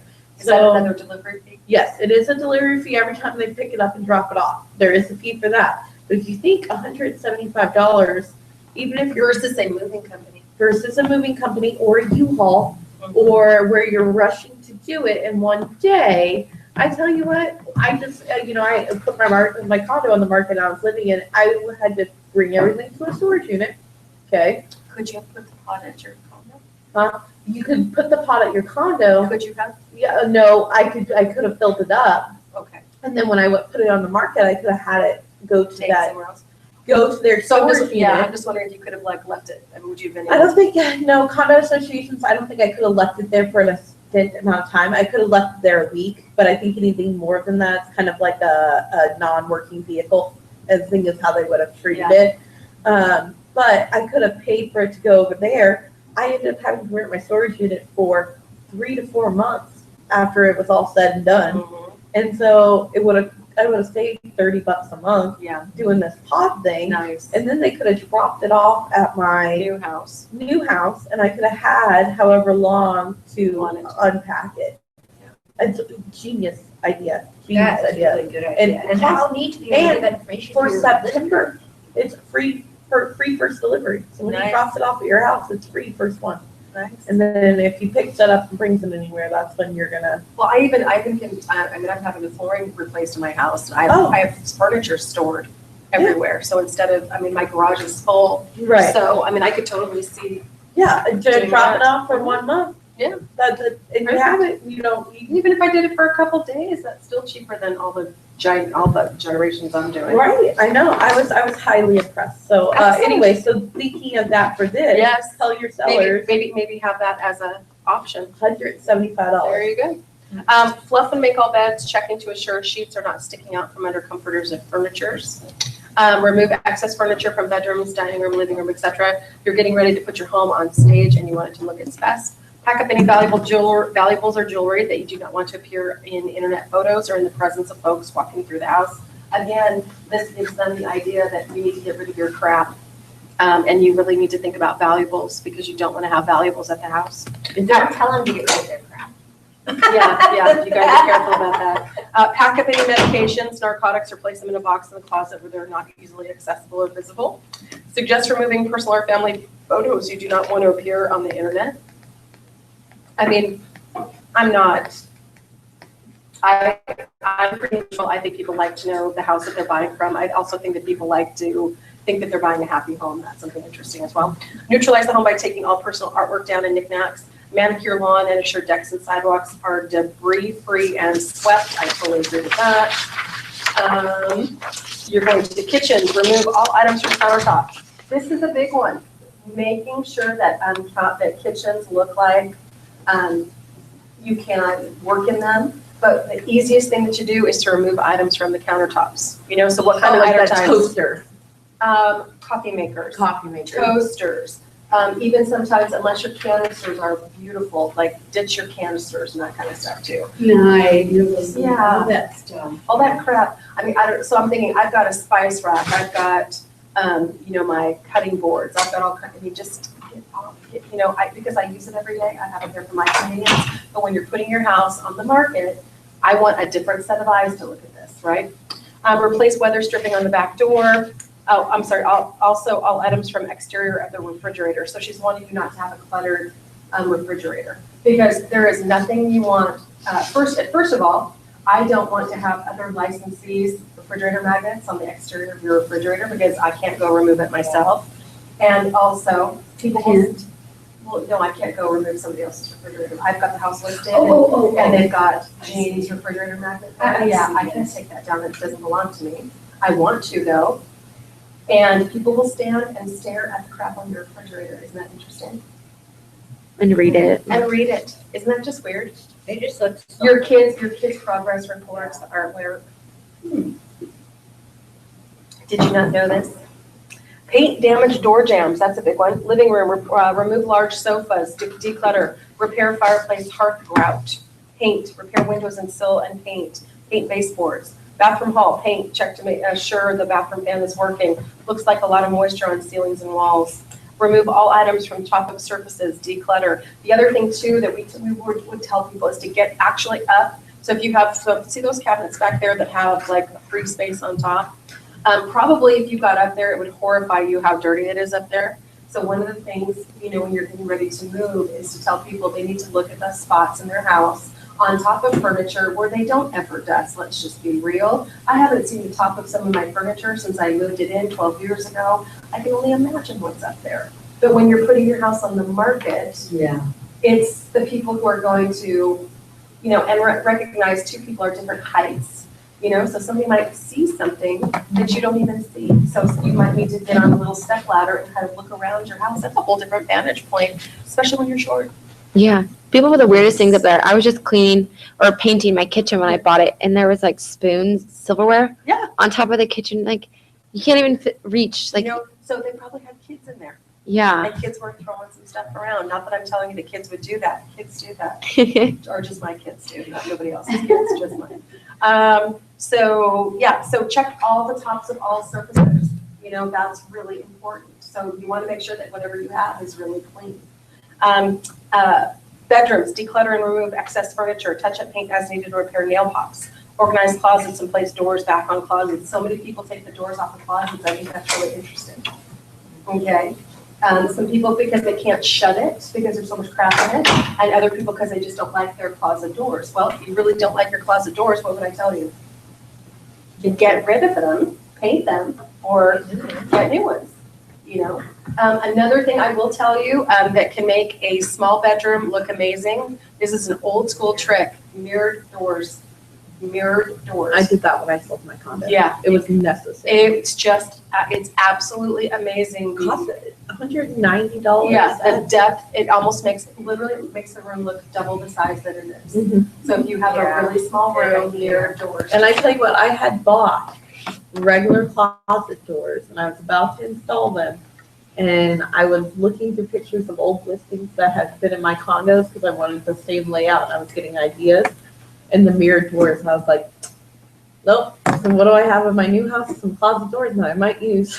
Or I might put on Craigslist, but those mirrored doors, they tell you sold my property. I'm telling you what, it's a really big I'm deal. surprised. To me, that's dated.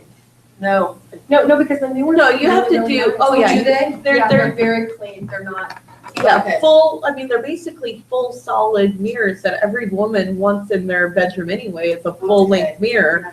And it's double-sided stainless steel rimmed, and they were smooth. And Yeah, they're really They look nice. modern. Oh, they were very nice. Yeah, I'll take pictures of one with Here, the I'll see if I can't find a picture, and I'll show it to y'all on the break. No, they're really nice, actually. They're super clean looking. They're not, and they also come as sliders or as pull-outs too. Just so you know. I guess I just haven't even really looked, it's not something I've looked at Well, Lowe's or Home Right, Depot. well, and I would tell you it's an old trick of ours, an old realtor trick, that if their room is particularly small, and I'm talking to you, Mr. Spinell, building your 8x10 bedrooms, that's just ridiculously small. And when you see really tiny bedrooms, you're trying to do anything you can. To make them to appear them look- bigger. Appear bigger, yeah. I know, some of the bedrooms that they're putting in homes now, you can't even fit a twin, but I had a real estate agent from Anchorage who has a couple that's very interested in my listing at Lady Floyd. Oh, in Mission Hills. That's a new one. Well, it's the first listing I had, so it's been on the market for probably a couple months. Okay. But they're asking questions about Yeah. is it too late to pick out this and that, and this and that? Oh, How soon nice. do you need Well, we need an offer an now. offer? And I said, I'll have to talk to the builder. They have stuff picked out, but they haven't pulled the trigger on paying for it yet. So depending on how soon Great. they would. Oh my gosh, look at her. I'm sorry. You just gotta do that and just get it out of your system. This is a safe environment. And it's recorded forever. Oh, I'm sorry. Because this is my, Yeah. not just my listing, but mine and my husband's home. Oh, that's fantastic. So it Oh, doesn't so just you mean had- commission, it means this is our investment for us. Yay, So- congratulations. oh, this is a property you purchased to No, sell? you built. Or you built to sell? Oh, Tess is very strapped. and you're trying it out, right? You're trying to see the market. Yeah, we're trying to see if this is something. You want to continue to do. Gotcha. See, lots of realtors' wives become, not builders' wives become realtors. Okay, So is so, he a builder, your husband? I thought he was a. No, but his best friend, it's not like a huge, investment thing. It would be kind of small for us, but it would be a big something. deal. Yeah, for sure. Maybe in the future we could. Cool. So organize and place doors back on tracks, laundry room, organize, repair cracks in walls above doors, crawl space, ensure light bulbs are working in the space, verify the vapor barrier is covering all soils, because they're gonna call that out, you guys. So that's the plastic vapor barrier down there. Attic spaces, verify there isn't any moisture in the attic, no mold growth present. And then yards, manage dog presence. That's one of the nicest ways I've ever heard of saying, pick up your dog first. That is a really great way of putting it. Isn't that lovely? Yeah, manage your dog presence. Okay, sure driveways and walkways are free of snow, ice to minimize potential slip and fall, and that's insurance claims. That's another way to say it's in your absolute 100% best interest to make sure that you're keeping your property up in good condition. Remove all extra debris items and organize toys or place in shed. Assure all exterior outlets are to new code requirements regarding the style of cover GFCI outlets currently approved. Check brain moss on the roof and remove if present. Stain and water, sand and stain, water seal decks, add gutter extensions. But why? You guys know that gutter extensions are going to be called for. Anything else that you would add to this? There's a couple things that I would tell you that I might add. You want to make sure that your the front door needs to pop. Do you know what I'm talking about? Your entryway needs to. Entryways either invite people to come in or turn people completely off. And I would say just cleaning the front door. cleaning the front You would door never, you don't realize how nasty your front door gets. until you Look at it Yeah. in that way. exactly when you're walking up to a door. Yeah. Also, I recommended that people painted their front door. I painted mine. Yeah, paint your front door. The other thing I would tell you is The inside, not the outside, because I would do both. Oh yeah, you You probably. know what I did when I replaced the threshold? Oh, nice. You know what I mean? Paint the door, replace the threshold. looks- It totally looks like right away you feel like, oh, this is new and nice. Right. I mean, right from the door. Right. And the threshold is super cheap, Yeah. easy to replace. Yeah, and it shines. Yeah. Shines. Yeah. Couple other things I would add to this is you need to talk to them about CO2 detectors and smoke detectors. I would Oh, talk is to that them on now. here? I didn't see that on here. Oh, CO and carbon monoxide Is and that required? that's gonna be a requirement. So we want a smoke detector in every bathroom or bedroom, and we want them in hallways, right? And there has to be one on main floor. If there's 2 floors, there has to be a smoke detector on the main floor, and there has to be a smoke detector on the second floor. And then I would like to see the carbon monoxide with the battery backups. And I like the ones that are down on the ground. You know why? Because it's lower on the Because ground. carbon monoxide is heavier than air. So you can get, and what people will go out and buy are The those double dual. smoke detector thing. You're gonna be dead by the time that goes off, because the carbon monoxide is what will probably kill you before a fire will. Typically fires, people will wake up. Carbon monoxide, it actually knocks them out and puts them to sleep, Right. and then suppresses their breathing. And if the carbon monoxide fills the room, Carbon monoxide poisoning, let me tell me you, too, it's awful, it's awful. it's awful. And you're stoned, basically. I mean, I don't know a different way to say it. Oh, I woke up and I thought I was hungover. Yeah. And I was just like, oh, I must have ate something bad last night because I knew it wasn't Yeah. hungover. We were in a hotel. Yeah. And next thing we know, we passed back out and the fire department. Yeah. Broke down the door. Yeah. In a Terrible. hotel. Terrible. So, I mean, I would just tell you, carbon monoxide, you want to have the alarms at the floor level, not the ceiling level. I continue to look at that and think that that's just ridiculous. That's me. So you choose the one that goes in the outlets, like the I boxes? absolutely- Yeah, okay. Well, Absolutely. you said down on the ground. I'm just making sure. Outlets, Do that's they what you mean. say anything in here about cats and kitty litter? They don't, so you might want to have one for folks that Cat. or you might, cat presence. You might also, or just say managed dog / cat presence, I don't know. Let's see what the other types of things, they do talk about windows, washing windows. They're looking for, and then the only other thing is this is not just this, but this is you really want to emphasize that this is how the property needs to look every single time that it's gonna be shown. So this is kind of like your checklist every time the property's gonna be Well, shown. this is like before pictures, but Also, until, until it ends. right, I mean, so I used to actually tell somebody, you have a second full-time job, and the full-time job that you have when you list your property is keeping your property in show-ready condition. Because if you're not keeping your property in show-ready condition, I mean, it's such a pain in the butt to clean your house. right. I mean, it's so easy.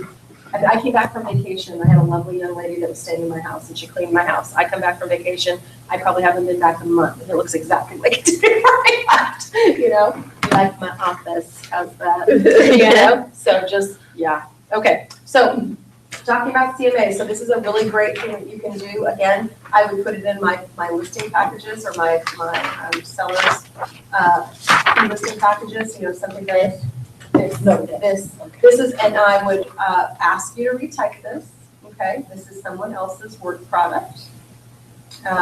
So I want you to, you know, we don't take other people's materials, we actually do something to make it our own. Plus you want this to sound like you. Does that make sense? You want it to sound how you would sound, not necessarily how someone else does. So the CMAs, you guys can do the full CMA, the quick CMA, and the statistical CMA. I showed you all three of them last week. Do you have any questions on CMA? No, but I used it when I was at that Excellent. listing, that short one you did, because Great. if they're not listing till spring, Right. everything could have changed by then. Exactly. So I just did the real brief one, Yeah. a quick one. Yes. And it was nice. It really helped me because then I was able to explain to them how the market can change month to month. Exactly. But this is just a ballpark figure like for today. Exactly. Perfect. And it really was helpful. And a lot of times, before running a big Mamma Jamma CMA, I'll do a quick statistical CMA. And I'm also looking, one of the couple things I said is I'm looking for a delimiting factor. What do I mean by that? I'm looking for something that really sets this property apart. What is something that really sets this property apart? So in the valley, gosh, you have a really rough time because your market is, first of all, the houses are very spread out. They're not necessarily, there's not a lot of neighborhoods. There are now, but they're building in subdivisions with CCNRs. But really, I think it's really rough to value properties. Yeah, I was telling my husband that you said, you know how much your house is worth, and I thought, oh my goodness, my area.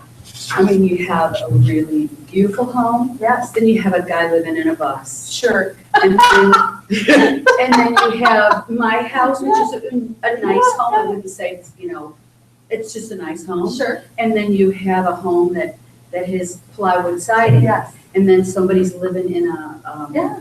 Quonset, and Yeah. another nice home. Yeah. How the heck? Well, you try and match up the three nice homes that are in the Yeah. area. And then you also have to give yourself a discount because you've got a guy living in the bus, then he's Yeah. driving your property value down, Yeah. you know? And there's you have to recognize that because I have to go tell somebody else that too. So I have to recognize that. You know, I was walking my dog through our neighborhood, and I'm new to our neighborhood, right? So I only lived there a few months, and I hadn't walked it too much. But it's so different walking through as a realtor perspective Mhm. and as a neighbor perspective. So I'm walking on this one street, and it's like trailer, really nice new construction home, Mhm. trailer.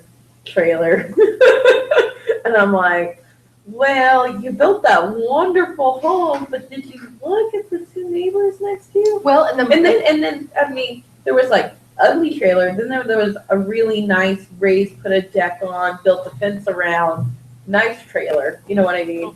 And then, you know, but then a builder must have went in and purchased one lot, because it was like trailer, new construction, trailer. Then two new constructions that were like the same, pretty much build, but reversed to each other, and then trailer. But you know, the builders are going in and making offers on these properties with the trailers and just Sure. raising on them. Or it was finally a trailer owner who said, I'm gonna use my lot, I'm gonna put a house on it. Right. You know, that could have been the other way, that somebody just had to. Yeah, but I'm thinking like these houses that could sell for, you know, a lot more won't. Sure, well, Won't. hopefully the plus side could be, is those lots would be available for homes. The downside could be that you have to be very careful, you know, and this is true anytime. Remember, we talked about in pre-licensing, we talk about highest and best use. You have to walk into areas and you have to say, this is not the highest and best. Those trailers are not the highest and best use for a residential neighborhood. Right. And that whole street, and it backs up, so y'all know where Elmore is, on Dowling, Elmore and Dowling, you have that huge plot of land right there. Of just, you know, forest basically in that one area. So I'm talking about the very first street off of that coming. It's not Dell, is it? No, it's not Dell. I can't tell you what it is right now off the top of my head. It might be a number, it might not. I was literally kind of walking through all this neighborhood, so. But so the whole, this is just green. I mean, it's privacy. And then you turn around and it's just trailers, basically. But this was all private, so it's a great area. Like how nice of an area to have your trailer. Right. And just imagine. And it's not a trailer park. Right. Right? No, These are lots that these people probably own individually, and it's just the way it was divided up that they put trailers on it. Well, or it was old Anchorage. Right. And remember, Dowling didn't go through there until. Dowling didn't and Elmore didn't. Yeah, they didn't go through until, I want to say 2006. Right. So that's really, I mean, that's like 10 years ago. Right, you took this, and these trailers are well over 6 years. So there's probably, you know, no way to get there from Elmore before or from Dowling. They probably just have to come back from Lake Otis all the way through. But, I mean, and so, yeah. I mean, if someone could buy them up and put new construction homes on them. Well, then it's advantageous, I would think, for someone in a mobile home, trailer, whatever, to sell to a builder, because try selling it to somebody else, if they can't get financing. Well, people will buy them. People will buy them. Yeah, and Especially to be honest, especially with a foundation or with land. Yeah, Because then they do sell as single family homes. yes. It's when they're in a Mobile park. home does? Yes. But if it's on a foundation or if it's on a piece of property, I can sell it as a home. I cannot sell a straight up trailer in a park. It's personal property. Well, and a lot of these people, if you haven't noticed, trailer parks are going away in Anchorage. You know, To some extent, they're never gonna go. They're never going to go away completely. But what I'm saying is they're becoming far and few between. Well, it's becoming, it's just the density of, it comes back to what we value. We are, obviously, we're going into an aesthetic, I would say, how do you like this, renaissance. Anchorage has decided Anchorage is ugly. So Anchorage is making proactive steps to remedy that situation, and they're going after like the lowest common denominator. The lowest common denominator are people who live in trailers. But the problem is, guys, most people have to go somewhere. Yeah. And if you live that kind of lifestyle, and I mean this with love and respect to all people who do this, but they typically don't value where they live. They value more what they drive, or they might value other things. Oh, yeah. Because, I think they, Well, I'm just people's Yeah. toys. Yeah. And this is not a poor no, area to live. but for they these might, trailers. but they might not be able to. Here's the thing, if you live this certain lifestyle, you may not be able to replicate the space you have Right. in with prices as they are. So they're kind of, it's in a way that people get really, really stuck. They can't afford to move because they have too much space. Because some of them are like very large inside. It doesn't cost very much for them to maintain the property, okay? And then if they were to move to a home, it's way more than they can afford. Well, I mean, some of these trailers had put like garages Sure. on them. Yeah. Like, I mean, they were. Most of the time what people do is they will take a structure like that and they start adding on to it because they need additional rooms Right, and stuff. right. It's just real interesting, and it's a real catch-22 for folks. Yeah. You know, but when you guys literally, in 1985, a trailer, you could buy a trailer for $1,000. You could buy a trailer for $1,000. People were going and buying them like crazy and renting them because they immediately cash flowed, you know? I noticed them tearing down that one by my dad's house on Arctic and Tudor. Yeah, right up That there. is an old one that Yeah. now it's just being torn down. It's right. It's literally right here. across- Yeah, it's right across from like the Moose or the Lodge. Yeah, or Moose Lodge, the Moose Lodge.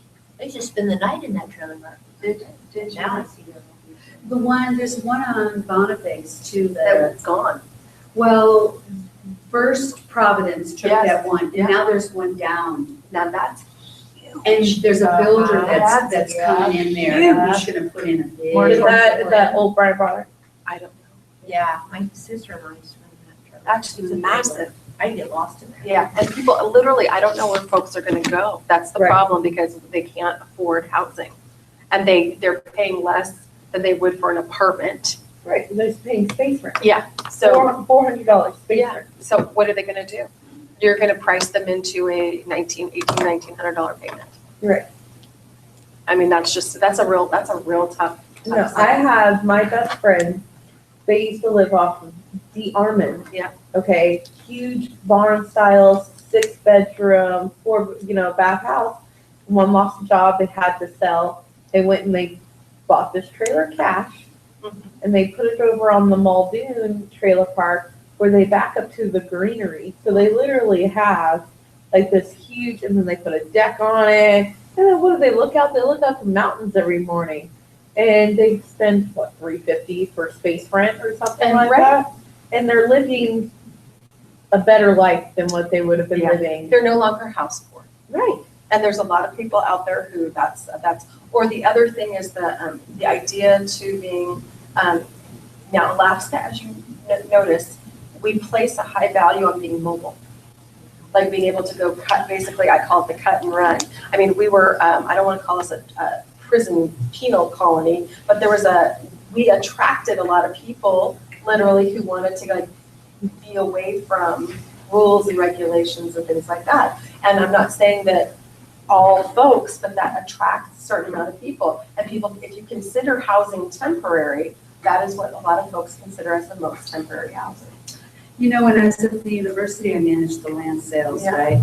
And they used to tease me all the time, oh, Jean, another letter from a prisoner. I got more letters from prisoners around the country than, I mean, it was creepy. What did they want? Property, because that was the university's But- primarily raw land, right? And they were, I want to live somewhere way out in the middle of nowhere. Do you have 10 acres somewhere? I got tell you so what, many I just got letters. off of BT, and you would not believe how many people call and are like, I just want to land in the middle of nowhere when no one will live by me. Well, Yes, I mean, and then, yeah, look at all the off-gridders and all Oh, that kind of yeah. stuff yeah. we attract. So it's a real issue. You guys, believe it or not, we just blew through an hour with all our amazing conversations. So come back in 10 minutes, shall we? There's, in my neighborhood, you know where Soapstone is? Yeah. There's, okay, 5 acres or a little bit less. Uh-oh. Is it, I woke up this morning and I thought my is ear it was hurting. Century 21? What the heck? Yes. Does And anyone so have if you go lotion? down Soapstone, where I is it? don't. Because I didn't Do you go mind down. if it's very smelly? I know, I don't care. My skin is, Before you get to the very end. I went on a That's very not deep bad. clean, talking about this honey-do list, right? On Sunday, I just decided that my house was disgusting. And so I'm in there cleaning I baseboards live right and on that road. windowsills, and now I look like an Maybe alligator you from all saw over. the I should've- driveway with the yeah, I big should've had a- thing there. Should have put some gloves on when I was, I'm pretty sure it was the oven And cleaner you that I got was driveway. using for the grease. Driveway. And if you look It down the finally driveway, did you'll my see skin. my works. But it could have been the 4 hours of Clorox too. Oh, man. I tell you what, there's nothing that does that more. Oh. But it's weird because it's just my right hand. Oh. But I was thinking, oh, I was using my right hand to scrub a lot more than I was using my left hand. I texted Teresa first. That was the best. What? That was so cool. She texted Teresa. Oh, yeah. So happy. That's I tell you what, it's just such a like great moment. Isn't it It's such a great moment.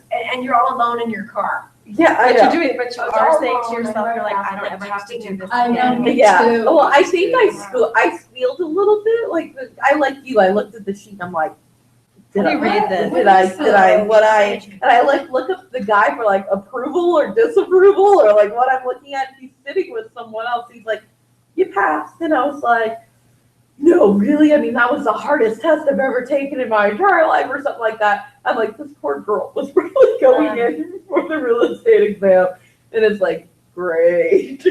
Thanks for scaring me The thing even about more. that test is interesting is it tests you, did you really look at everything? I mean, it covers. Yeah, it the goes- entire I always gamut. but Yeah. look at the outline. It's Oh, everybody- yes. Yes, you do. The 20,000 square foot level, it is not People get so excited about jacking themselves about one subject. I'm What? like, you've got to These- move on. Yeah, These yeah. are the closet doors.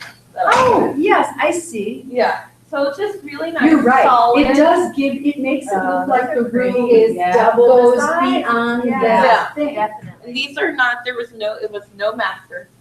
Rooms were exactly the same size, bathroom in between, 1.5 bath condo, very tiny. But I had mirrors, It makes a difference. like my bathroom, I was a And horrible those are, photographer, but and it looks clean too, I think. I have a very small bathroom, so I put full mirror all the way across the mirror wall. Really Let me see if good. it, I was a horrible Oh, photographer yeah. apparently. No, I just think it's like zooming in and it's not supposed to be. I don't think it's like that. Denise emailed me that paper I told you about. Should I forward it? The one that I had her So, like, design with the home. The bathroom was just very, very tiny. Yeah, And wow, so- what a difference. Yeah, the full mirror across. I mean, it was like what, And it's a 800? Yeah, 825. What's that like? I don't know, I didn't take a picture about that. That looks really nice. But I had like mirrors everywhere To because, oh yeah, it was tiny. It was tiny. So what's your place like now, competition? Double what I used to live in, Right. but it's great. It's great. Yeah, this is 1936 and my new one's 1600, so almost double. 1936 is not double 18. Nine. I know. I said almost. 19 is what you said. No, it's 16. I said mine's 16 now. I said almost double. Okay. Almost double. Gotcha. Whatever it feels. 3 times larger. Well, there is nothing like that paper slip. I mean, like, Oh, yeah. Be right back. Be right Yeah, no, back. but I renovated. This had my DIY. I did all this. You would buy it too. You should have seen it. That one, it's like Okay, so this is what my living room looked like before. Oh, no, I don't think that they had pictures when I bought it. That's the outside. You wanted to show the outside. I'm sorry. Oh, Is so that? that's the Oh, outside. No, that's up 20th. I wanted to show you a picture of the inside of another one, but none of these places have pictures of the inside. Here's the one I had, I don't know, she turned those. Yeah, how she did it, she was good at. I wanted to make a picture of her. Yeah, their Maybe picture your and your phone name number. would be a lot bigger. Yeah, so, but anyway, so I had to redo the one that was in the packet, but it looked so much better. The other one, so. Okay, here's a good look. That's What's one that? mine. Oh, that's pretty. Yeah, I it's love like the the garage garage door, yeah, and they're gonna be like that, but it's on a road in Michigan, which is a paved subdivision. Mhm. It's got newer areas, but Oh, yeah. the other houses, it's got 4 other houses, and 3 are not well taken care of, and 1 is well taken care of, so it's kind of like, Yeah. it's like, that was our my concern, but I think it's just. Here, actually, I'll show you my before pictures of my after. So I did all DIY, right? My dad's a general contractor.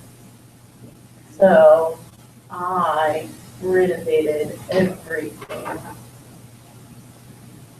My new place needs to be renovated as well. I bought a fixer-upper. For my house.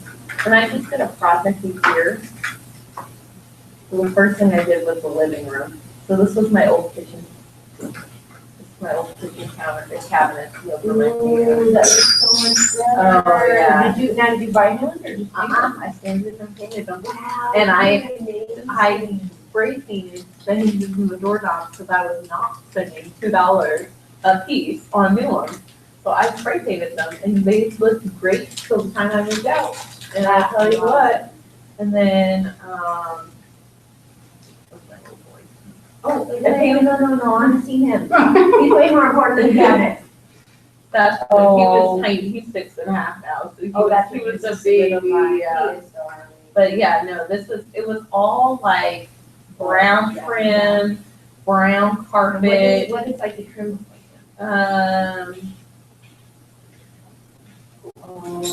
yeah, white, it was white when I painted it. I actually had to repaint it all again before I left because the buyer didn't like my colors. So I repainted it all. I was really artsy. I had a tree in my kitchen. That's I mean, in my bathroom. Oh. They didn't like it. So I had to repaint my whole downstairs. But This is what she was talking about. I have her change her stuff, but she took the home zone checklist. is this out in Wasilla, Denise? Okay. So I'm gonna have her redo that, but she used to do that for me for that listing appointment. Mhm. Oh, yeah. But now it's Resurfacing the fireplaces, I didn't know you could do this. Instead of paying for a new one, I just resurfaced it. Look at the difference. wow. Isn't that insane? Isn't that insane? How did you do that one title? $20 paint, $20 paint, and then we used the paint that you were going to use to paint like the inside of barbecue. And they think that's a high intensity paint. Did you ask their expertise in paint storm? What did you bet? What did you bet? Wow. It's totally like That's really good. redid, yeah. I tell you what, it was insane, the difference that, but like I had funky colors, so I had to repaint the whole thing before I sold it. But Wow. This was 5 years ago, yeah. I put a tree, I missed my tree. I actually cried when I had to paint the forest. It's pretty cool. I did, I was like, are you sure they want the whole thing repainted? Even the tree? Like, I thought it was all the tree, individual tree. I'm gonna check out my tree. And you know the thing about, one thing I've learned is do the changes to your house as soon as you can. You don't want to do them so that you can sell it. Oh, right. I've done that, you know, it's like, okay, now I did this and I'm selling it to someone else. Right, I did this 5 years ago, so this was in 2010 when I remodeled my whole lower unit, or my lower part of my unit. I did the kitchen, dining room, and living room, and repainted and redid the floors. And I did that all for me. So I had a red kitchen, I had a green bathroom with the tree in it, I had dark greens in my living room. Yeah, that's nice. But before I redid the top, I knew I was thinking about selling. So I did a light gray. Mhm. Everything was very neutral colored. And all I did was I offered in my listing, I said, if you like the color of upstairs, buyer is willing, and seller is willing to paint the lower unit the same. The lower half of the unit the same. And they opted for it, but I called my tree, are you sure they want the tree out of the bathroom? I'm like, I did not want to paint it. It was so sad. But it actually looked really nice after I repainted it. I mean, I like dark colors and I like the dark gray. This is kind of what it looked like with the dark colors that I did. I liked it, but they didn't like it, so I had to repaint it, which I guess 5 years later isn't too bad, you know what I mean? Like, it's not like it was horrible. So I repainted it to what my upstairs was. Let me pull out a picture. And it actually looked really nice afterwards. Oh, And nice. it's just that I was on the truth after I was done cleaning. But, so I painted everything the same, light gray, but the entire house was the same color, and I'm like, why would they want that? See, I like color. Yeah, but, you know, you can't, oh, this is when I was Lori, how crying much are painting they over my asking tree. for that? Oh, I was That's so super, true. I was so sad. Like, I had to paint over it, I don't want to. Why? Did you put that tree in your new house? I haven't yet, but I'm going to. My bathroom and my lower unit has like a chair rail that goes down in wood. So I'm trying to figure out how to incorporate that into the smooshing out of the tree. And I think the bottom halfway being down- wood, the top being in green. Right, or something of the sort like that. And then I thought about, instead of doing a tree like that, I want to do, like a moss grove, like Louisiana tree. So, I see. so Kind of like a weeping willow, right? Yes. Am I right? yes. Gotcha. So, I was asking. those are a lot harder. They are, you know more those, detailed. have you seen, I actually think the tree that So he did not. Carla did up in her office. Oh, looks really is pretty. So beautiful. Yeah. I mean, really, I mean, for, Yeah. for, And that's what my friend did. She didn't paint. Carla has decals that she put up. My friend did that to her house and if it's on the wrong kind of paint, For sure, It it's gonna just- come right on. it just comes right off. Or if you have a lot of texture on it. Right. So, She Yeah, did. I'm this not really even fast. about Right. remodeling my new Oh, place. and I'm gonna have to. I'm not there yet. Yeah, I just moved in and that was it. Yes, And they need to do more. But I live on some floor right now. So I'll have to think about Yeah, you know, I would remodeling. want, I would want something a little more modern. it actually looks kind of funky. Yeah. Let's see, because that just. I needed time. Yeah, So I'm gonna have to read this house. So maybe take some time to have some What do I photos really of, want? like Because the I don't house want that to you're do selling. it twice. Right, You know? right. Well, when This I one? moved into my new house, what I focused I know, on was, was, so, but you know the what I'm saying? backyard. Yeah. The backyard Yeah. looked Yeah. like a But that's a good jungle. idea. That was Like, I don't know, weeds were as tall as me, the entire area. So we went in, I can show you a video. Yes. We went in and we Now talked. that is what we call a Successful day. on the track. That was just that one area. Yeah. But it was literally like this, we had to go in Yeah, there she with just redesigned saws and Can you email it to me? bushes and weeds and everything. That whole dirt patch that you saw was like this, how you couldn't, we didn't even know that was. The nice thing about that though is it's a cheap, China. cheap, you know what I mean? Until I laid sod. Yeah, it was. And they're just Right. all one email. Until I planted a garden. It was Yeah. like, yeah, it was a lot more expensive actually than I thought it was going to be for gardening stuff. Oh, you went crazy on your garden. Yes, when I went crazy in my garden, but it looked good. Like when I was done, I loved it, but You guys, I want to talk to you about GRI 300. One of the really wonderful things that you guys can do is to take and get your Graduate of Realtor Institute designation. It's basically a pay to get one designation. There is a test that you have to take, but it's a no big damn deal test. And you're also going to get a whole crap ton of CE. You'll end up getting 18 hours and 20 hours of CE. is when that is good it? for a renewal year? Yes, on the renewal year, you are gonna pay for it. It's gonna be November 29th and 30th. I'm sorry, please forgive me, October 29th and 30th, and October 5th and 6th. And October 5th and 6th will be in the Valley, Oh. and October 29th and 30th will be at the BP Energy Center. So what they're doing is they're How trying, hang on one second, I'll tell you Okay, exactly. Did we get email? You should have gotten an email. I will tell you that I'm gonna be 100% honest and tell you I didn't love the courses, but the deal is, you got GCRI. GRI. GRI. GRI. Graduate Realtor Institute. GCI. GRI. GRI. And it takes 3 classes to get it, and this is gonna be on liability and risk management, business management skills, taxation, and residential real estate. And I'm trying to come up with a cost, you guys, I'm sorry. It takes 3 classes. The last couple of years, what they've been doing is lunch will be provided. Okay, thanks. How much does it damn well cost? $250, but you're gonna get like 20 hours of CE. So you need to put that into your, and you're gonna get toward a designation. And how do we, And toward or you will receive a No, designation? it's toward, you have to take And 3. you said October 5th. Oh, you have to take 3 of those, You have to okay. take 3 of them.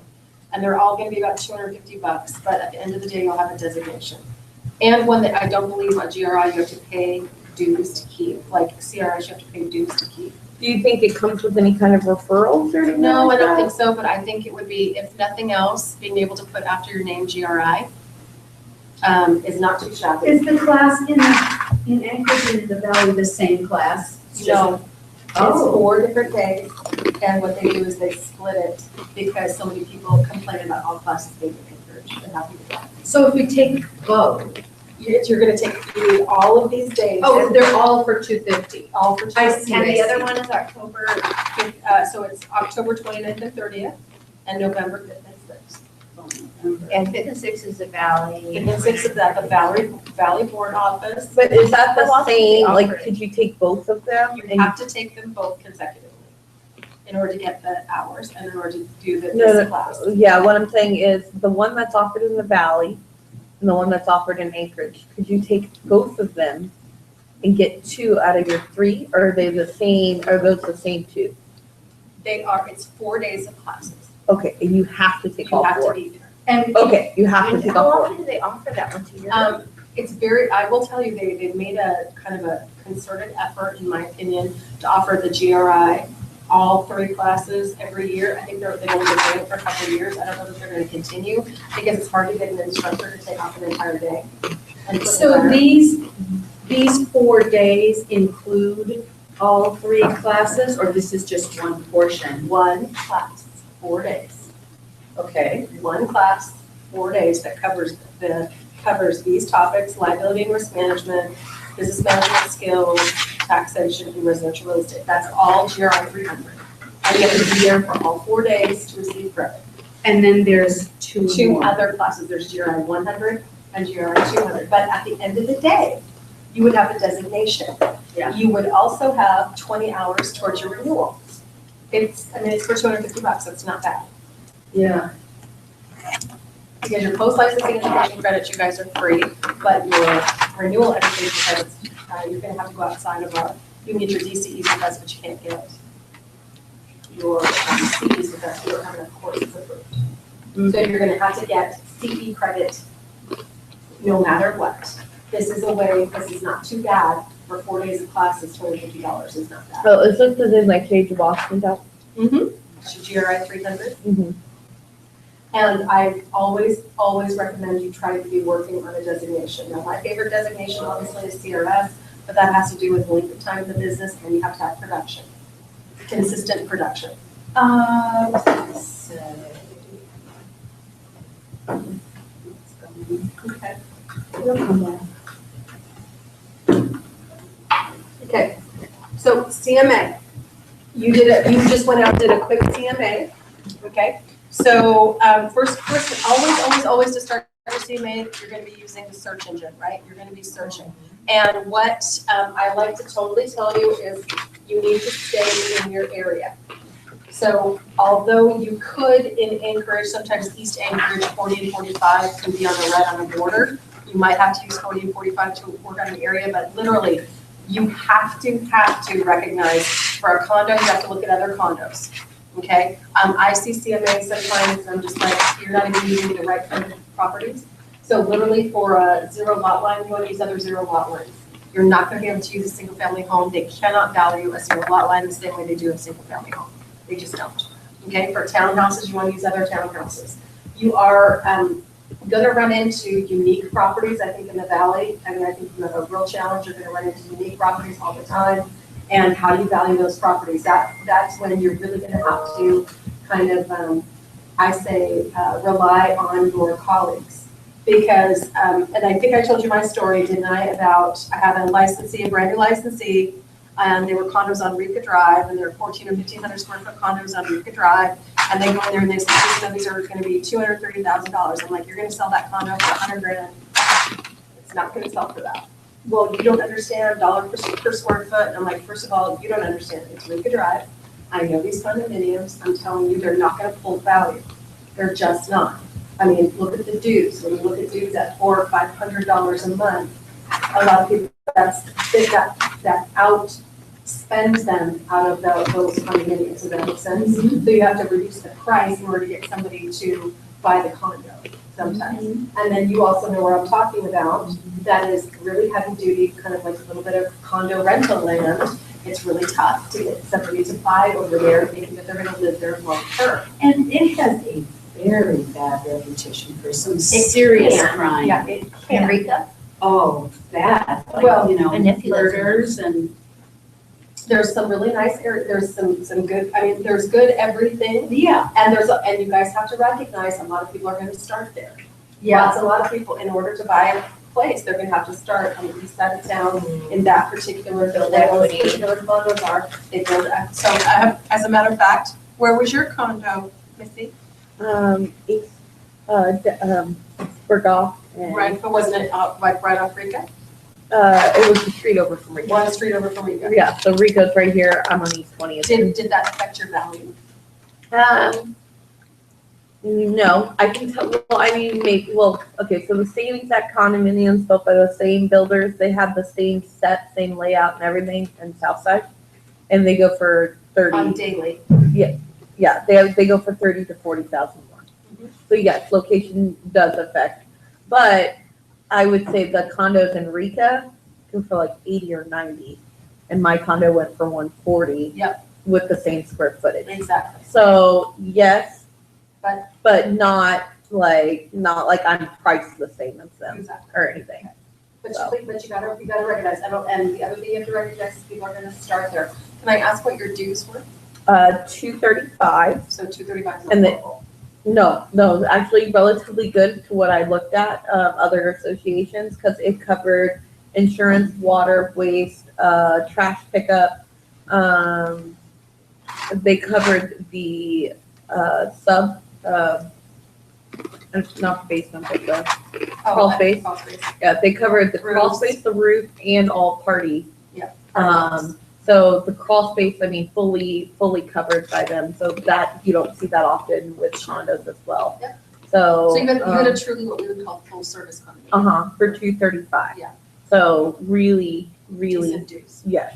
And that's the other thing when you're looking at condos, guys, you really need to look at the dues. So that's gonna be a huge delimiting factor. If you have really high dues, you're really, really gonna have a hard time getting somebody who's gonna be able to purchase that property. Yeah, and I tell you what, it's really insane because a lot of condominium, especially apartment styles, I would say heat is included in the dues, which makes their dues astronomical. And like when my girlfriend, she was looking for a property, even though the heat was included, they don't look at it that way. No, they get to back it out because that's not a fee that you would normally pay. Yeah, so that it was just, it's like she couldn't qualify for the same condominium, same price with the heat included in the dues because the dues outpriced her at the condo. Wow, that's not good. Mm-hmm. Yeah, for your buyer. So dues, you have to be really, really careful about those, okay? There's some other like kind of infamous condominium complexes kind of all around town. You need to be careful about talking to other people about those, so if I say Wild Rose Court, and I can't remember some of the other courts, we're all gonna go, oh, yeah, they're condominiums off Old Seward highways. So I saw the Wild Rose. Yeah, that have, their big claim to fame is they have a double car garage, but it's tandem. Okay, which means it's a garage built for two. So it's lengthwise versus widthwise. Okay, now they're nicer units. They're in south side of town. That was the poopy carpet I talked about earlier. Yeah, but I mean, but literally they probably are like they're almost 1,200 square feet. They're not quite 11, not quite 1,200. And they're apartment They're style. apartment style, but they're in South Anchorage, off of Old Seward Highway as you're headed toward Dowling. Right next to Eddie's Sports Bar. Yeah. Never thought of it that way. Well, I'm just saying, it's like not the nicest. And that's the point. But the dunes are kind of fun, and the layout is kind of fun, and the property is kind of fun. So there's gonna be a fun. They have They are the funky. weirdest layout I've Yes. ever seen. Like, you walk in, there was a door for the bathroom. You go into the Jack door. and Jill, huge Jack and Jill bathrooms. Yeah, so, but the weird thing is you walk into the bathroom, it's only one bath. So you walk into your bathroom and it's got just a sink and a toilet. And there's a secondary door. So there's two doors, like one here, one here. There's a secondary door to go into the, Bedroom.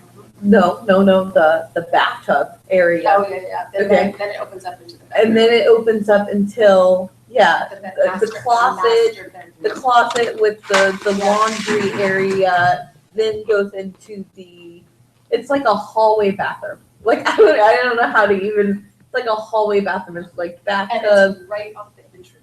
Yes, and it's right off the entryway. It's right when you walk into the door, and it's just, and then like also right when you walk in, or on the right side is your other bedroom. So if your other bedroom's way over here, your master bedroom's over here. The only people I would say are gonna live in these are probably gonna be starter families. Oh, if that. I mean, just imagine lugging your kids up there. I mean, and then Right. it's particularly noisy. And they're not exactly built stout for gunfire. So, Yeah. I mean, And they all have fireplaces in there, which I just think is a And huge. They were, I don't think those were, the ones that I'm talking about over Rika are electric heat that have been converted to Not gas. Rika, I'm talking about Wilder. No, and the Wilders, Okay. I don't remember if they were, I'm saying that there's a lot of condominium complexes, you guys, that start off with electric heat and then got converted to gas. So that particular configuration made them very undesirable and kept some stuff down. But you're also gonna have to notice there's like certain condominium complexes around town that people are gonna just absolutely go on toward. Yeah, what's that one? It's where by Abbott, and it's fully contained, you know. Oh, PUD. PUD, yes. Independence PUD. Park? Independence Park, PUD, yes. Planned unit development. Independence Park, yeah, I Yeah, still want to drive through there. Oh, I'll take you through there. It is Unique. Pleasantville. Mhm. It's just, the way they've master planned it out. And if you think about, you guys, I mean, we've been doing this for too long to not figure some of this stuff out. It's literally set up so in theory, you would never have to leave. And everything is nice. It's a perfect idea. You know, it really is. And you have lower end condos with nice higher end homes you've got, and all of the amenities for families, like restaurants, childcare, medical, grocery stores, churches, schools. It's and it literally is, if you think about it, it's how neighborhoods in Europe are set up.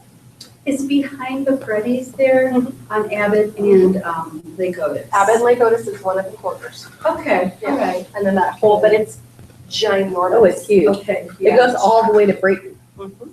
So can I tell you a really Yes. quick funny story? Sure. I mean, this is just breaking away before I forget, you will laugh. So my husband and I, our first place together, he's in the Marine Corps, go down to Yuma, and we want to live on Arizona. base. So we're gonna rent a little townhouse, so we get this townhouse. Next door neighbor, nosy as all get out, right?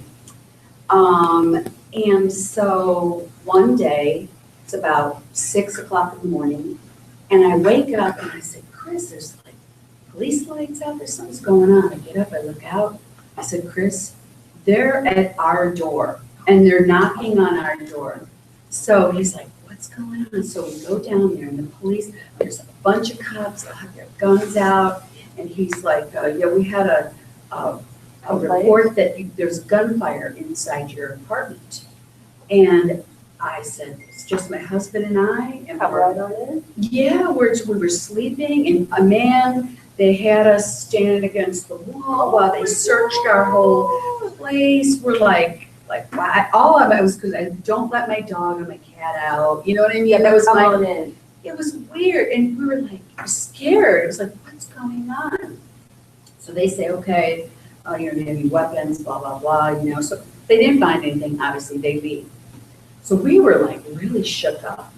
And about just before we left for work, okay, because we went ahead and got ready and stuff, the next door neighbor lady comes by. Now, it's still early in the morning, and she's got cookies. I mean, she must have, like a peace offering. And she's like, I'm really sorry. And I'm like, what are you talking about? She said, we're the ones that called the police. She said, we thought there was, you know, gunfire in your house. Like, we heard this shot. But it turns out my husband bought me a new bike, and he put it in the hallway, And it fell down. and one of the Tires tires popped. Oh. And Oh. she thought it was in A my shot. house, a shotgun. Yeah. How wild. And we're really sorry, but I'm the one that called the police on you. Good to know. Oh. You're the best neighbor. Hey, well, I tell you what, big person though. Right? To come over and admit. And then Admit it and apologize. Big Because I person. wouldn't be doing that. Oh, hell no. Yeah, I'd I'd be be like, ooh. And then I was over there like, oh, it's okay. Really? Really, it's fine. Oh my God. Yeah, no way I would be Tell you, admitting that that is to a creepy anyone. feeling to have the police come to your door. Yeah. That would be pretty creepy. We want to search your house. I'm just like, wow, creepy. Yeah. That's my story. That's your story about living in an apartment.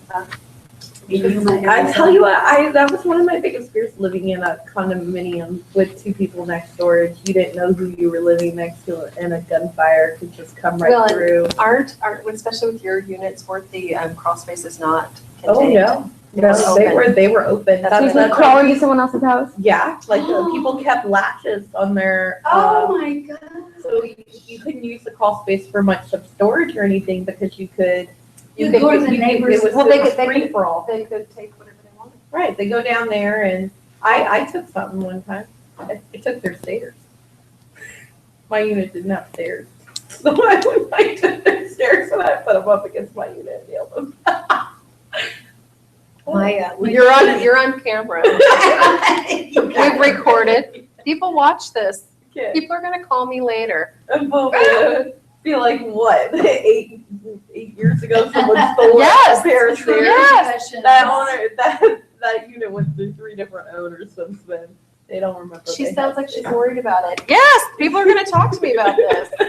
Okay, They're stairs. okay. So, does anybody have any issues so far with creating a CMA? How do you feel comfortable creating a CMA?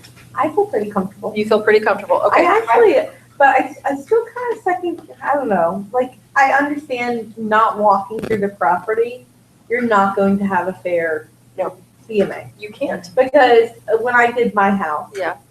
I know what it would price if I fixed it up and did some Exactly. things to it, but there's no way I would have paid Right. what my CMA tells me to pay for it, Sure. because. You're not about to do that. Right, because it's just in fair condition. Yeah. I mean, fair being, I've done Well, stuff, And I think too, you have to recognize, is this my forever home? right, You know, a lot of people will over-improve their property, thinking that it's their forever home. Mhm. And typically, the house you're living in right now, guys, is not your forever home. Or you have the misconception that if I put in a $25,000 kitchen, I will get that back. Oh, right. Well, and I think here's the thing that I see that has really struck me, the difference, I will tell you, from selling property like 10, 15 years ago to selling property today. And this is just my opinion, but I think you guys might bear me out. Buyers are expecting the whole house to have a consistent look versus to your point saying, it used to be able to go in and do like one mamma jamma project, like a kitchen, and then people would buy it because the big thing was done. Or like you'd have one lovely bathroom and the rest of the bathrooms were, 70s nightmares, with your blue and your green and your forest, Rosy peaks. Oh, how about that? How about that I have aqua. light luscious blue and your pinks and your what was the yellow called? Harvest gold. Okay, but what I'm saying is, when I was actively selling, if somebody would go in and do one big project, that typically sold the house. Okay, now People want there to be whatever it is, they want it to all make sense. So I typically walk into houses and say, does this house make sense? A buyer has to think that this house makes sense.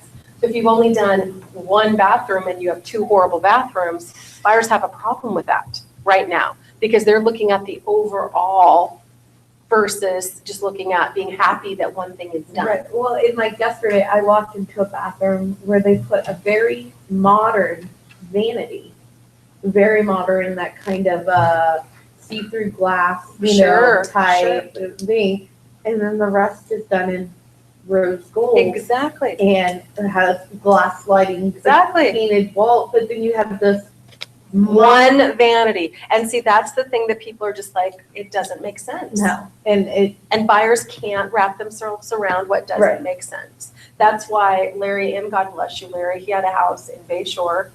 First of all, it was a 3,000 square foot house in Bayshore. Bayshore is a neighborhood that has like 1,800 and 1,900 square foot houses for days. So it was an extremely large house. And then the owner had some extremely dramatic taste is what I would tell you.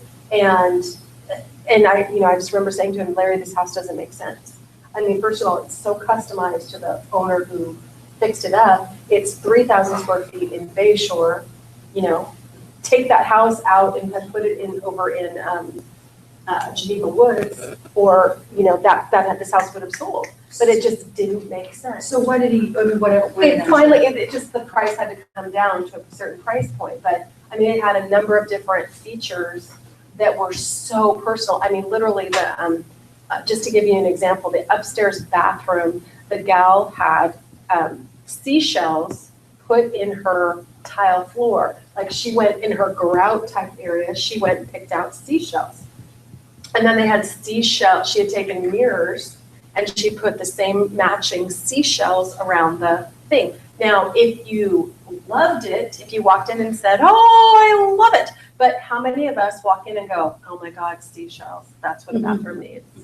Peach seashells. Peach, seafoam green. Yes, peach seashells, that's what I'm talking about. Yeah. So the whole house just didn't flow, it didn't make sense. Like and the kitchen was like that too. And Allen and Peterson, when they had a kitchen center, when they used to actually build in kitchens, they had a brand of cabinets from Europe.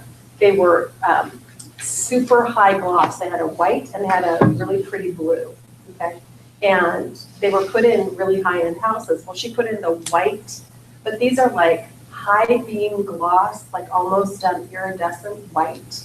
And I cannot even, I mean, does anybody, I mean, just when you cook in your kitchen, I don't know about you, what happens to me in my kitchen? I make a mess. I make a mess. Can you imagine having white countertops with high gloss, just when you're pouring coffee, right? So the whole kitchen it was a super, super, super high-end kitchen. But I mean, if you at all cook in your kitchen, you're just, I mean, I'm saying to myself, I don't ever want a white kitchen. Why? I don't want spaghetti sauce on my white cabinets. I mean, just like, let's land the plane. So, I mean, when you were looking at that, you were just thinking, oh my God. Yeah. And it was, and it really was, they were the first kind of like super tall uppers. So you had all of this high beam, white gloss kitchen. You walk into it and most of us are going, nice cabinets, but not what I would pick out. But then it was so I mean, you knew immediately that they were one-offs. They were very expensive. So you're not gonna. But am I gonna pay $500,000 to buy this house and then renovate the kitchen? No, it doesn't make sense. Right. You know, it doesn't make sense. It almost was like that commercial kitchen I told you that my girlfriend put in Yes. the I condo. remember you. And remember, not everybody loves commercial kitchens.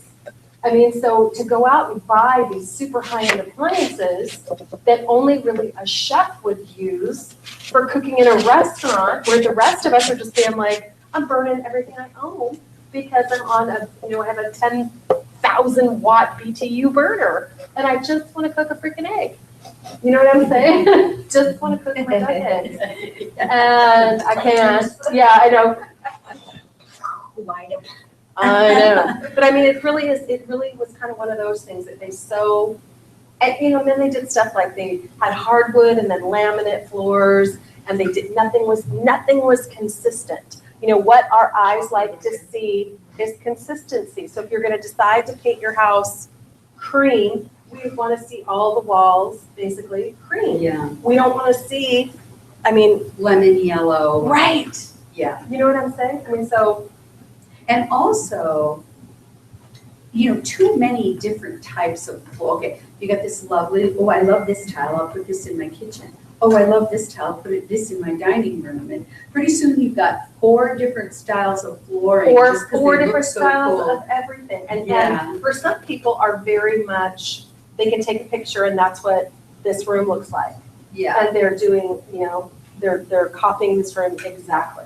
The rest of us are looking for flow. That's the best way I can describe it. It's how the house flows. And when you make your eyes stop, that isn't a good thing for a buyer when their eyes have to stop and they have to go, what's going on? What's happening over here? What's happening over there? Does that make sense to Yeah. everybody? So you want to look at stuff like that when we're giving people advice on what they should do. And I will tell you the 2 easiest fixes for a lot of ugly is a fresh coat of paint in a neutral shade and a neutral kind of carpet.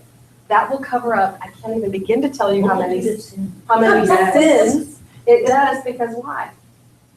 It just, It's it big just, and it's yeah. uniform. it's uniformity. You know what else And makes new. a huge difference, especially, well, obviously in an older home, is putting up new door trim and baseboards. Oh, it's It huge. makes a huge But don't do difference. it in 4 rooms and then not in the No, you've hallways. gotta be committed.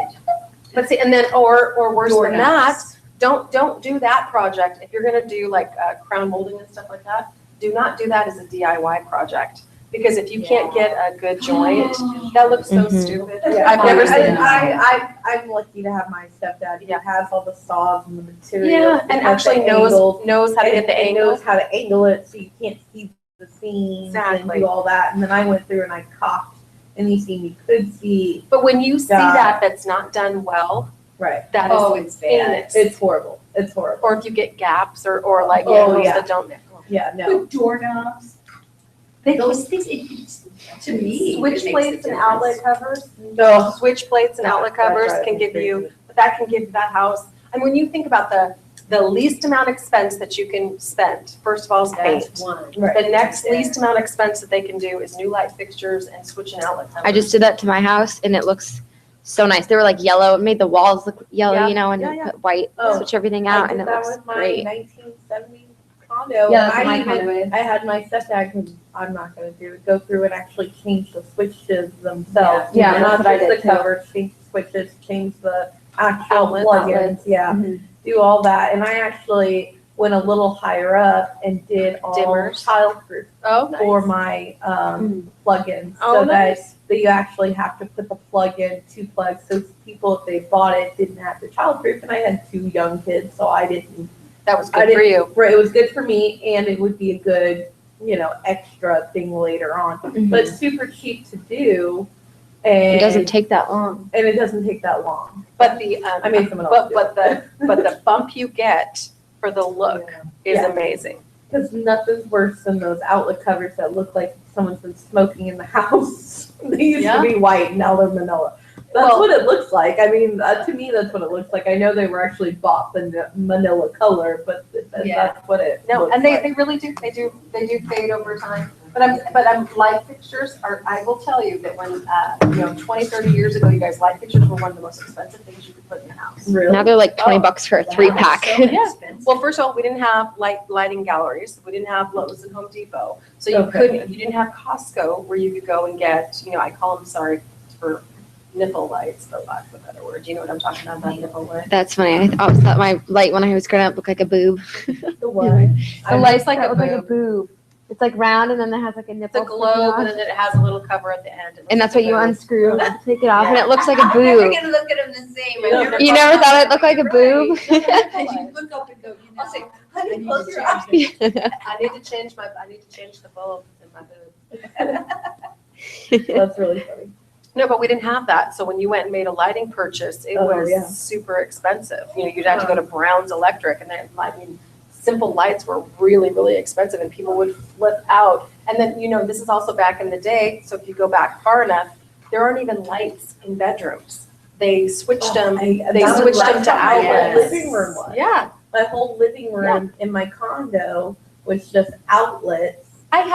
when I moved into the home that I live in right now, no lights in the bedrooms, not even in the closet, no lights. My father-in-law had to go in and add lights, and my kids would not go upstairs and go to bed. Because they couldn't. There was no lights, Right. they just, and we didn't live, I didn't have plug-in lamps and that Yeah. crap, we didn't have that. Yeah, So- when I moved into my condo, all my light fixtures were like, say this was the square of the room, they were like right here. Yeah. Like right when you walked in, it's right next to the door. And so the whole rest of your That's room wild. was Dark. just dark, and you had outlet, I wonder if, things. what they might have done is they might have put a light where where they had probably the condo, smoke detectors. Oh, maybe, So yeah. that makes sense, Yeah. because it would have been wired. Right, and then, so yeah, just all the way over here, and I'm like, what No is lights, this? So yeah. it got so hot up there, so I made my stepdad redo all the wiring and get it into the center. He wanted to kill me. Mhm. My poor stepdad, he's like, but I bought a new house, he's like, this house isn't finished, and I was like, I know. That's why I have you. I love you. Oh, so Oh, yeah, much. he's done my plumbing, my floor, my Oh, electrician, like, And you need people like that in your hey, life. but I buy him the most awesome Father's Day gifts and birthday gifts. That's He's important. gotten 4 flat screen TVs for me. Wow. I know. I'll be your stepfather for that. My condo doesn't even have lighting in the living room. My mom's like, My I'm your condo real doesn't mom, have and I any need to lighting see My all house, some in I'm the good- living adding, room. I'm adding lighting right now. Yeah, I have lamps like that. I just It's started. so weird. At my house for Makes It's no very sense. bizarro. It's very bizarro for the bizarro world. Okay, so we're still creating CMAs, guys. So we're entering in the stuff. Sorry. That's okay. We're clicking the subject. You're gonna have to, so for the subject property, for the property that you're using, you have to input information. Okay, you have to input square footages, bedrooms, bathrooms, okay, garage type. What page are you on? I'm looking at kind of at page 3, it looks like. And again, you can make these really nice if you want to. And then again, when it starts to come with adjustments, can I just tell you, I don't think that until a lot of folks are running around with adjustments from, appraisers used to give us sheets for adjustments. They're probably about 10 years old. I would really recommend you not use those. You really have to stay current on construction costs right now. If you're rocking 10, 15, 20-year-old adjustment sheets, so if you see a sheet that says $5,000 per stall in a garage, I'm telling you right now, that's wrong. You've got to be careful. Now, some of the things that will throw you off and you need to come talk to somebody about is finished square footage versus unfinished square footage, okay? They are not, an appraiser is not going to give you dollar for dollar square footage if you have unfinished square footage. That should make sense to everybody, okay? And a ton of people will buy a property thinking that they're going to finish the downstairs basement. And let me tell you, if you're in a 3,000 square foot house and you have a 1,500 square foot unfinished basement, you're looking at about $100,000 to finish it. Holy crap. I mean, you have to get real with people. And also, they think, oh, I'm gonna put 2 bedrooms downstairs, and then, oh yeah, well, you also have to have proper egress. Exactly, in and you have order to, to- exactly. And then you get, again, DIY guys who will go in there and just jack the whole thing up. So a lot of times what they will do is they'll plumb for like what would be where they think that they would put the bathroom will be plumbed out. But a lot of times they won't even sheetrock these areas, guys, or there's nothing. So these are like empty rooms, no sheets, and some pipes down in the basement. And houses will sell over and over and over, and you think to yourself, why don't they finish it? It's too expensive to finish it. I mean, the cheapest time to finish that square footage is when the house is built. Okay, but then it prices them out. So you're gonna see, in all areas, you're gonna see a ton of unfinished basements, and you're gonna see a lot of unfinished square footages. You're also gonna see some really interesting things where builders had some like rooms that they ended up not being able to, because of the way that they would build like cathedral ceilings and things like that, they'll end up with rooms underneath that they can't finish, that they can't add a square footage. I can't describe it to you better until you get into one of these houses and you're just like, oh, okay, so there are some of these rooms around here. And we can't count them as square footage, okay? And there's certain areas that appraisers will not count as square feet. You'll know it when you get in there. There's no closets, there's no windows. It might be finished or unfinished, but they're not gonna be able to count it as square footage. And of course, sellers always want you to count it in as square footage, and you can't. Okay, and whether or not some of them, we had somebody who enclosed a loft. Okay, you know what I'm talking about? So enclosing a loft, okay, no window. Okay, and you have to crawl up to the loft to access the space. Okay, so I'm not gonna be able to count that into your square footage. You just didn't do an addition of 300 square feet. See where I'm at? Okay, so you have to crawl on a ladder up there. Not everyone can access that space, okay? So you're gonna have to be very careful when you pick your comps. A lot of times, if I have my way, my preference of doing it is I like to have a massive amount of comps and then shrink them down, if at all humanly possible. I like a lot to be able to use and then to come down to comps. The other thing you guys do know that based on the date of the listing, so 1/5 means the property is listed in 2015. You cannot use old comps. You just can't. Now, there's always a exception that proves the rule, and the exception that's going to prove this rule is if you're in a condominium complex where things don't sell. So if you're in Peterson Towers and they come up once a millennium, we're going to go back and we're going to look at the last sold condo in there. Yeah. Does that make sense to you? But it's gonna be the exception that proves the rule, not the everyday. Because if you're just in a regular old everyday condominium complex that has enough sales, I can't use a comp from 2013, it's not relevant. You also want to be very careful that you go through and you look at your comps. A distressed property does not comp out the same as a property sold on the open market. So if it's a short sale or a foreclosure, you need to, if at all humanly possible, take those out, or you are going to have to adjust for a fair market sale. Does that make sense to everybody? Okay, because if a property is considered distressed,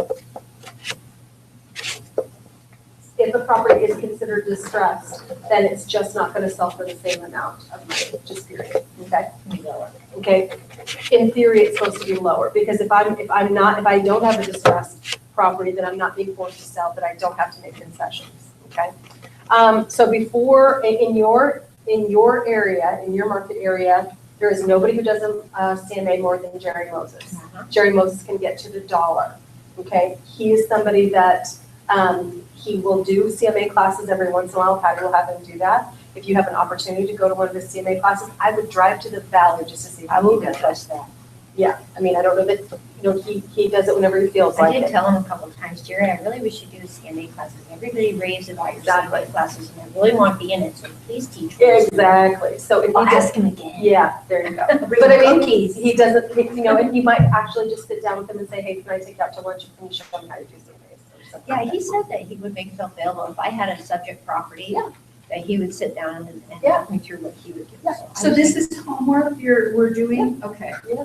And we just pick or do our own house? I highly suggest you do your own home, Okay, good. because I think it's very important for any one of us to know exactly what our house is You worth. want a CMA done I by want a tomorrow? CMA done by tomorrow on your house, except for you who can't do a CMA. I wish I could. I don't Okay. know how much. And again, when it comes to adjustments, I'm just not thinking that you want to be making a ton of adjustments. Okay, do you know what I'm saying? And you need to see some appraisals before you start making adjustments. And the reason why I like to get myself attached to something that's really interesting lately is that people are not keeping copies of appraisals on properties. I'm just going to tell you that's stupidity, because appraisers show all of the adjustments that they're making to properties. And believe it or not, you're going to be, if you list a property and you sell it, you're going to be listing another property and possibly selling that same property in that same complex. You might be doing it a year from now. You need to be looking at properties through different sets of eyes. And one of the sets of eyes to look at a property through is the appraiser's eyes. Well, I can bring my CMA and I Okay. can also bring my appraisal Perfect. from May, which will be, Relatively, within the time frame, that would be lovely. Thanks. see, I'll Okay. see the comp. Yeah, and then you can see how they made adjustments. But again, I just don't feel comfortable you being a brand new licensee making a ton of adjustments. Now, your market area, I bet you have to make a ton more of adjustments than we do in our market area. I have way too many comps that I don't have to worry about making so many adjustments. And really, let me ask you a question. So people ask me about square footages of houses all the time. I'm gonna tell you a secret. Ready? This is a real secret. A 1-bedroom home is never worth what a 2-bedroom home is worth. A 2-bedroom home is always worth more. A 3-bedroom home is always worth more than a 2-bedroom home, no matter how small the bedrooms, kids. Now, a 4-bedroom home doesn't matter. 5-bedroom home sometimes doesn't matter on a 5-bedroom home. Why? Because the square footage can still be the same. Not only could the square footage still be the same, the bedrooms can still get smaller, but people aren't having large families anymore. And there was a day and age where 5, 6-bedroom homes were looked at every day. The typical house is now not a 4-bedroom, 2-bath, 2-car garage house. It's a 3-bedroom, 2-bath, 2-car garage house. So that's the kind of the standard. Now, if you have a house that is different than the standard, then that's going to be the house. But a 1-bedroom home is never worth what a 2-bedroom home is. 2-bedroom home is always worth more. 3-bedroom home is always worth more than a 2-bedroom or a 1-bedroom. Always, doesn't matter. But when you get a 4-bedroom home, is it worth as much or as little as a 3-bedroom home? That kind of having 4 bedrooms is irrespective now, especially because people are turning bedrooms in their homes into offices. Yeah. Oh, I have a question about Sure. bathrooms. Sure. Okay, so we have 2 full bathrooms, Sure. both have bathtubs. Oh, good. If I put one, I want a shower. Yeah. A walk-in shower. Are you going to add that to what you have, or are you going to take away a tub? I'm going to take away the tub. Then you're gonna end up with a 1 3/4 bath. Right, and it does that, Tubs are a big deal. does that tubs. affect the value of the home? But that doesn't mean they do make, they make tubs that you can, that with doors that you can walk into now. Yeah, I actually, on that handicap home that I did, that's the kind of tub. And actually, the guy said he really liked it because he's a big guy and he couldn't take a regular bath because his body would hang, out like most of the way, which is probably cover his legs. And he sat down in the stand-up tub. And he's like, this would come all the way up to here. It's just so weird because, I mean, a lot of people would like to have that in their house, a choice between a tub or a shower. But notice what you're seeing when we talk about master bedroom suites. You're seeing tubs and showers. Yeah. And you're seeing privacy toilets. Okay, so that begs another question. So a quarter bath is a toilet. Okay, a half bath is a toilet and a sink. Okay, a 3/4 bath is a toilet, sink, and shower. And a bathroom has to have a tub, period. A bathroom has to have a So tub. our master bath would just be a 3/4 bath. Yeah. Right. If you have a shower, We yes. have a full shower. You have, then that is, and I'm not We don't have saying, a private toilet. what's that? We don't have a private. Doesn't matter. I mean, private toilets are something they're building now into suites, like when they say master bedroom suite, that's typically what you're seeing. You're seeing like two private toilets where they've got, what are those doors Somewhere to called? shut it off. Like, Yeah, what is the door though? It's called a pocket door. Yeah. Where the toilet is pocketed, and away from the double sinks and the soaking tub and then the shower. And then some of the showers are getting pretty outrageous. They're doing the spa 17 nozzle. The bench. Yeah. The bed, yeah. So, but you're seeing that kind of stuff in higher end homes. Actually, the coolest shower I've ever seen, you guys, have you ever seen a Nautilus shower? No. A Nautilus shower, it's door free, but you walk around to the shower head. So it's got all the privacy, but you know how a Nautilus shell is in a circle? So literally you walk into a shower area. It's really kind of interesting. And then, I've seen that in like a fitness club before. Yeah. But I've never seen it in like a home. I've seen it in some homes in Sky Hills and Prom Point. You'll see a Nautilus shower. And I think they probably saw it in something like that and decided to copy the idea. Or they just, and a lot of people, one of their, and you notice that you're seeing so many people are not putting shower doors on properties anymore because they hate how dirty the glass is. Well, it's not just like the ones that slide, that really, Yeah, like there is just no cleaning it. but that's why people are taking those out, Right. right? So the idea of the Nautilus shower is the same where there's no doors There's no doors. and it's a higher end. Yeah. And I like the no door showers that are just the glass. Like they have the L shape and you can go in and it's just kind of all open and it's just the glass. yeah, but a lot of people don't like glass because they're of privacy.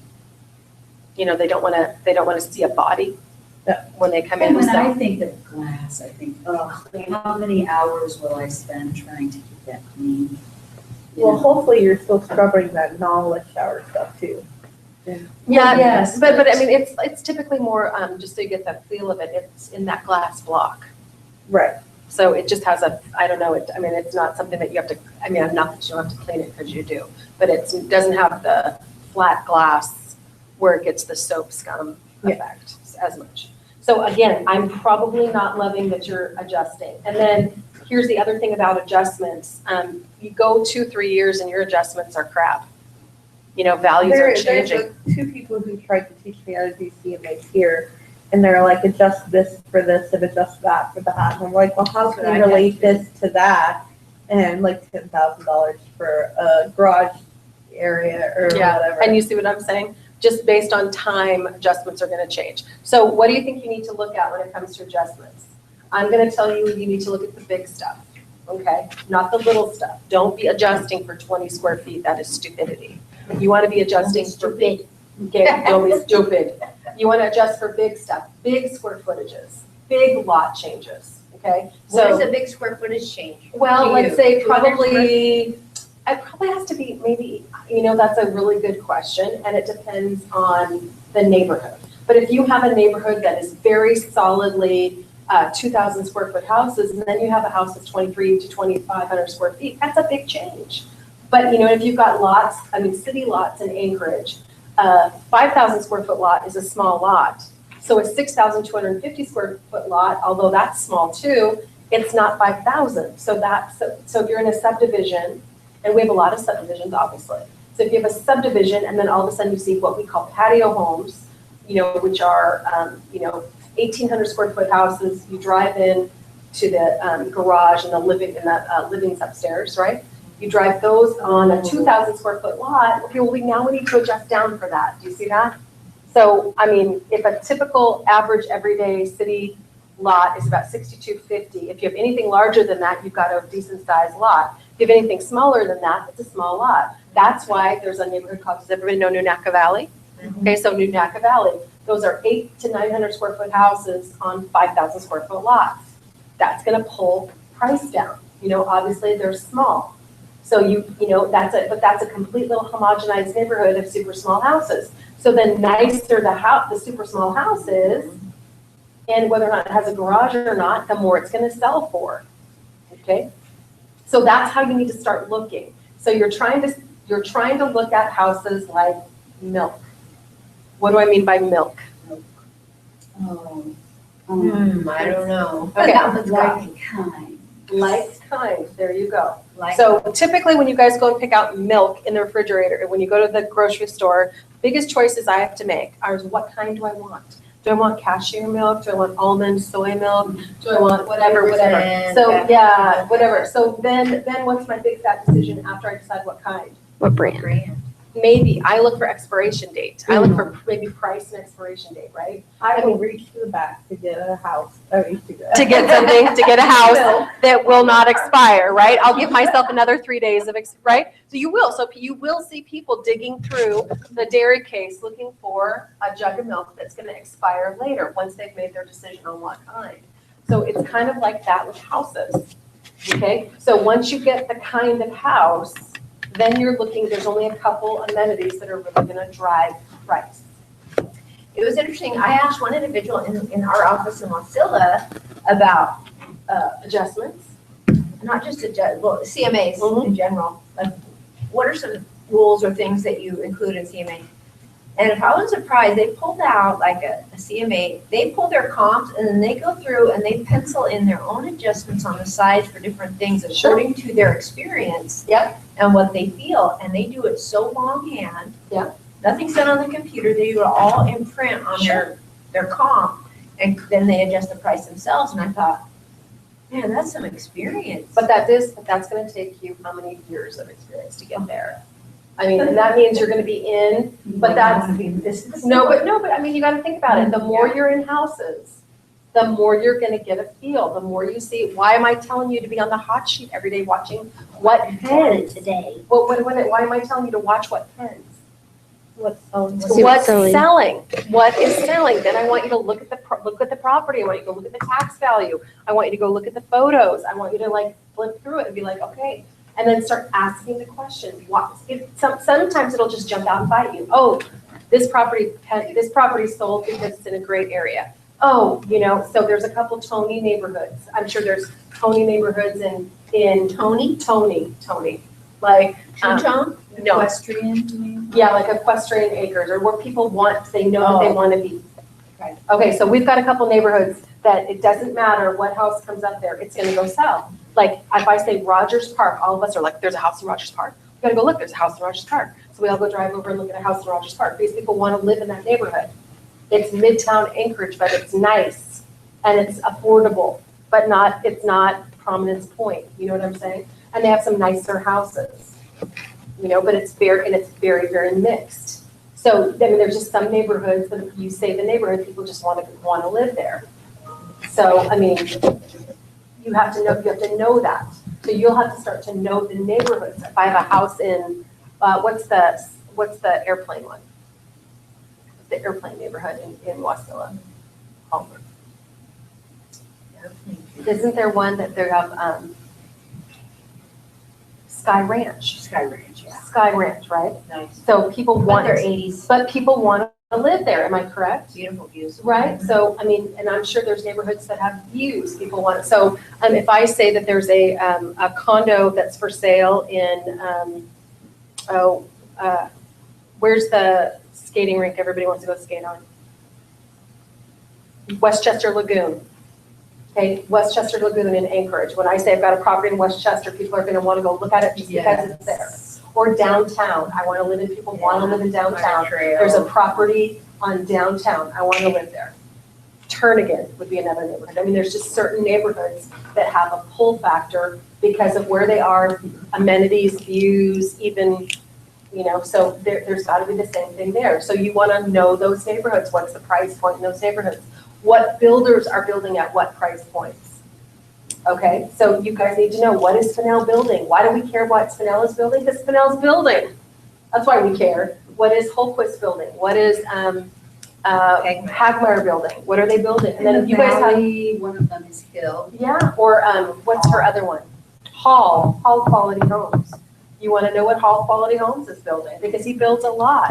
Byler Construction is doing those fourplexes. Those fourplexes are amazing. Troy Davis is an amazing builder. Yeah, I mean, Troy Davis, you totally want to know, what is he building? What are his price points?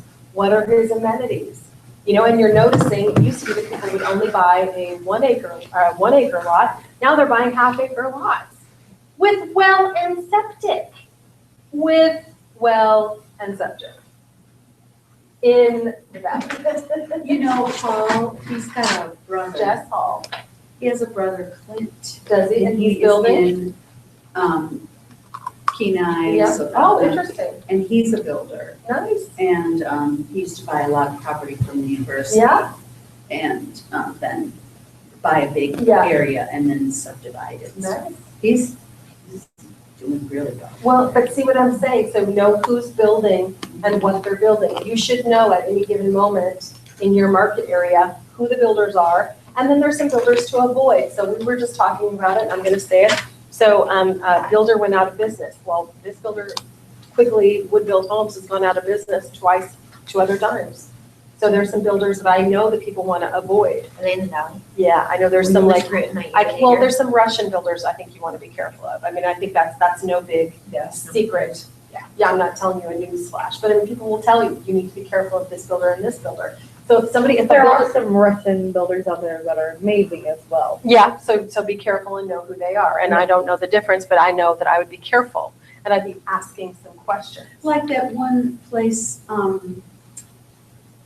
right behind the Tsunami Center. Yeah. There's been unfinished homes back in there for a very long time. Interesting. Now, I think they're starting to finish them. Interesting. But they were unfinished Yeah, for they a started when they long started. time.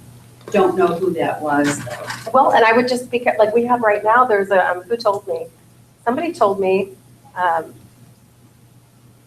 there was the guy that got indicted in 2007 and 2008, and he's a foreman for a construction guy here. And I was like, I didn't even know he could touch construction in any way, shape, or form. I was shocked and amazed, but I was like, okay.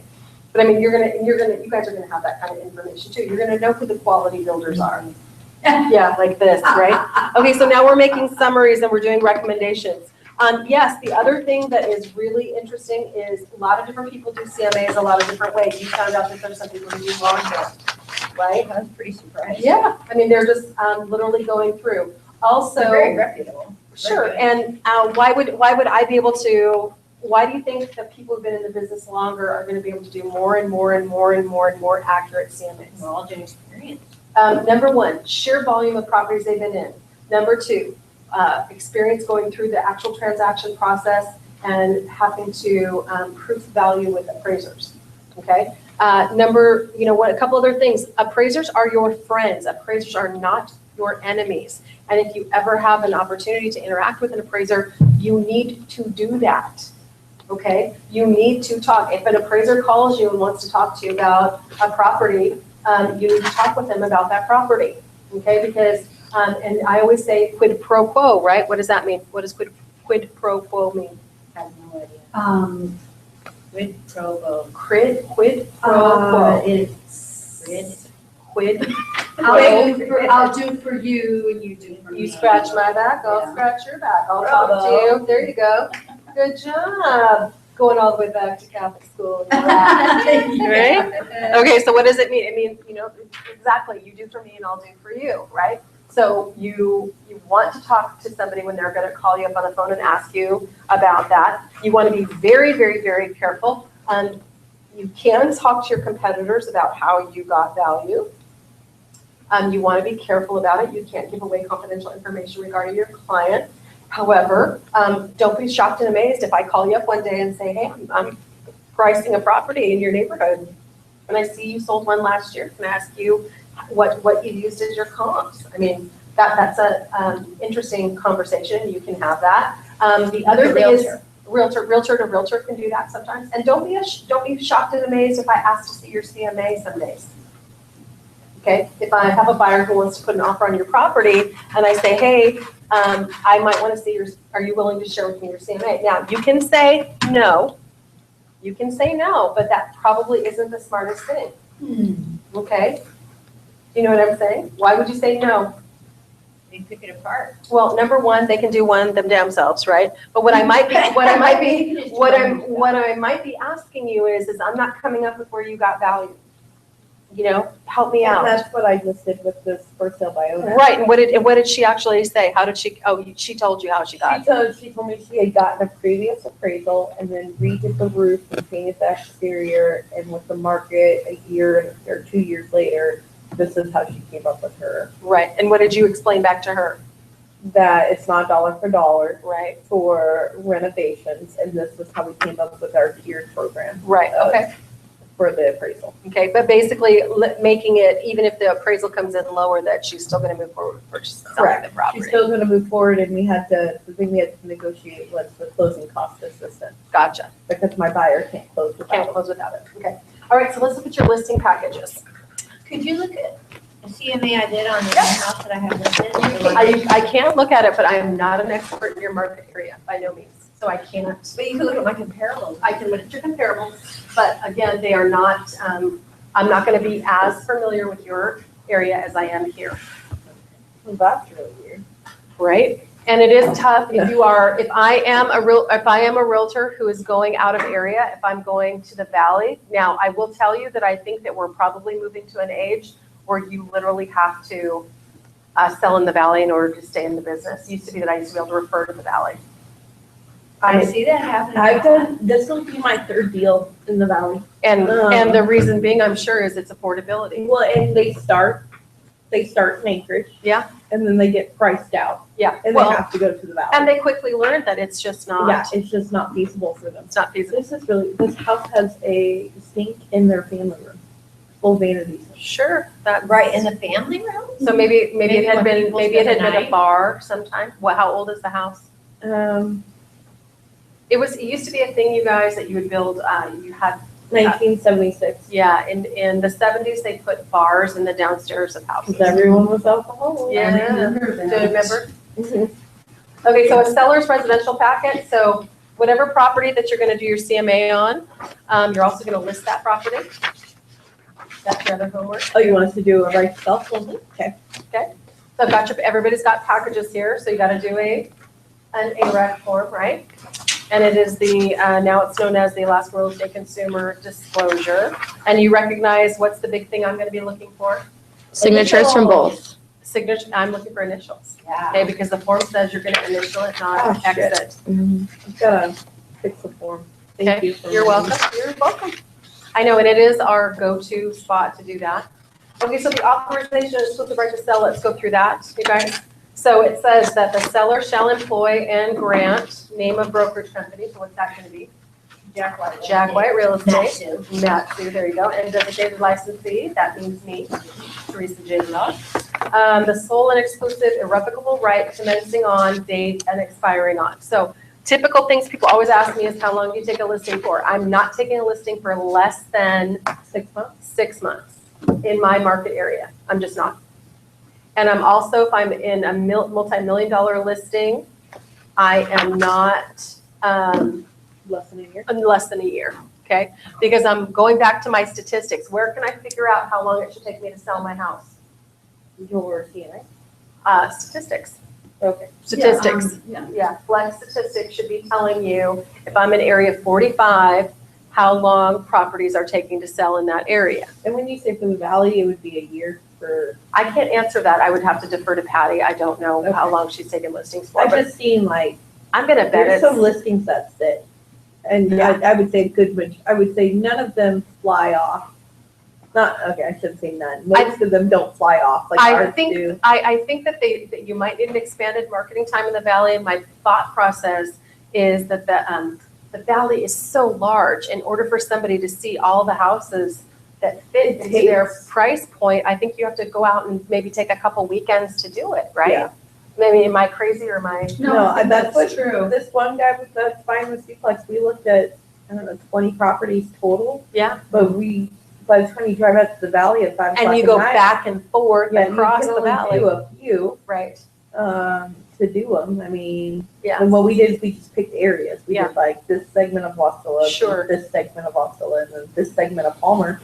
But that's 3 just showing days, and then days in between. You can't do it every day. Right. I mean, And I totally think that makes good sense to me. Yeah. I mean, that you'd have to do that.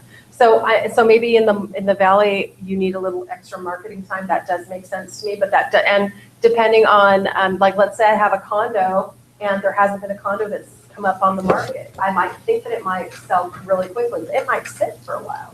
So I mean, you just have to kind of, but if you're on the hot sheet, what are you gonna be noticing?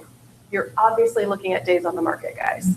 Now, and the other thing that you should typically notice, okay, this shouldn't shock and amaze you, is that once the property has a price drop, if they've actually hit the market, that property should pend. Does that make sense to you? Correct. Okay, let me try one more time. So I've got what you'll notice is properties that are pending, okay? A lot of them have just received a price drop. well, in that it brings it up on the hot sheet, which is a huge thing. Exactly, Uh-huh. puts it back on the hot sheet. Then a lot of us are gonna market, we're gonna send out the blast MLS emails letting you know that the price dropped, right? Because we're marketing our properties. And then what else? That might get a buyer into the price point that they're looking at. Yeah. And if you've actually hit the market, the theory is that that property should pend. Okay, so, but then that should tell you something about days on market. Right? So you're starting to, do you see how you're starting to draw some lines together? Okay, I'm looking at neighborhood, I'm looking at amenities, I'm looking at why, and I can watch, even though I may not be in the market, I don't have buyers in it right now, I don't have any listings, I can be watching the market. Well, and you can start to draw some inferences from what's going on, and they'll be really helpful when you go to listed properties, okay? All right, so I'm saying 6 months minimum, you guys tell me what you think. I think I would, if it were my house, I'm in Joe neighborhood, Anchorage, Alaska, I'm gonna take a 6-month listing from Okay, so myself. I come to you and I say, I would really like for you to sell my house and, I just want to do a 3-month listing. I would say, I really appreciate that, and let me tell you, here's my thought process. What I would I'd rather see is a 6-month listing, because let me tell you, property's DFT.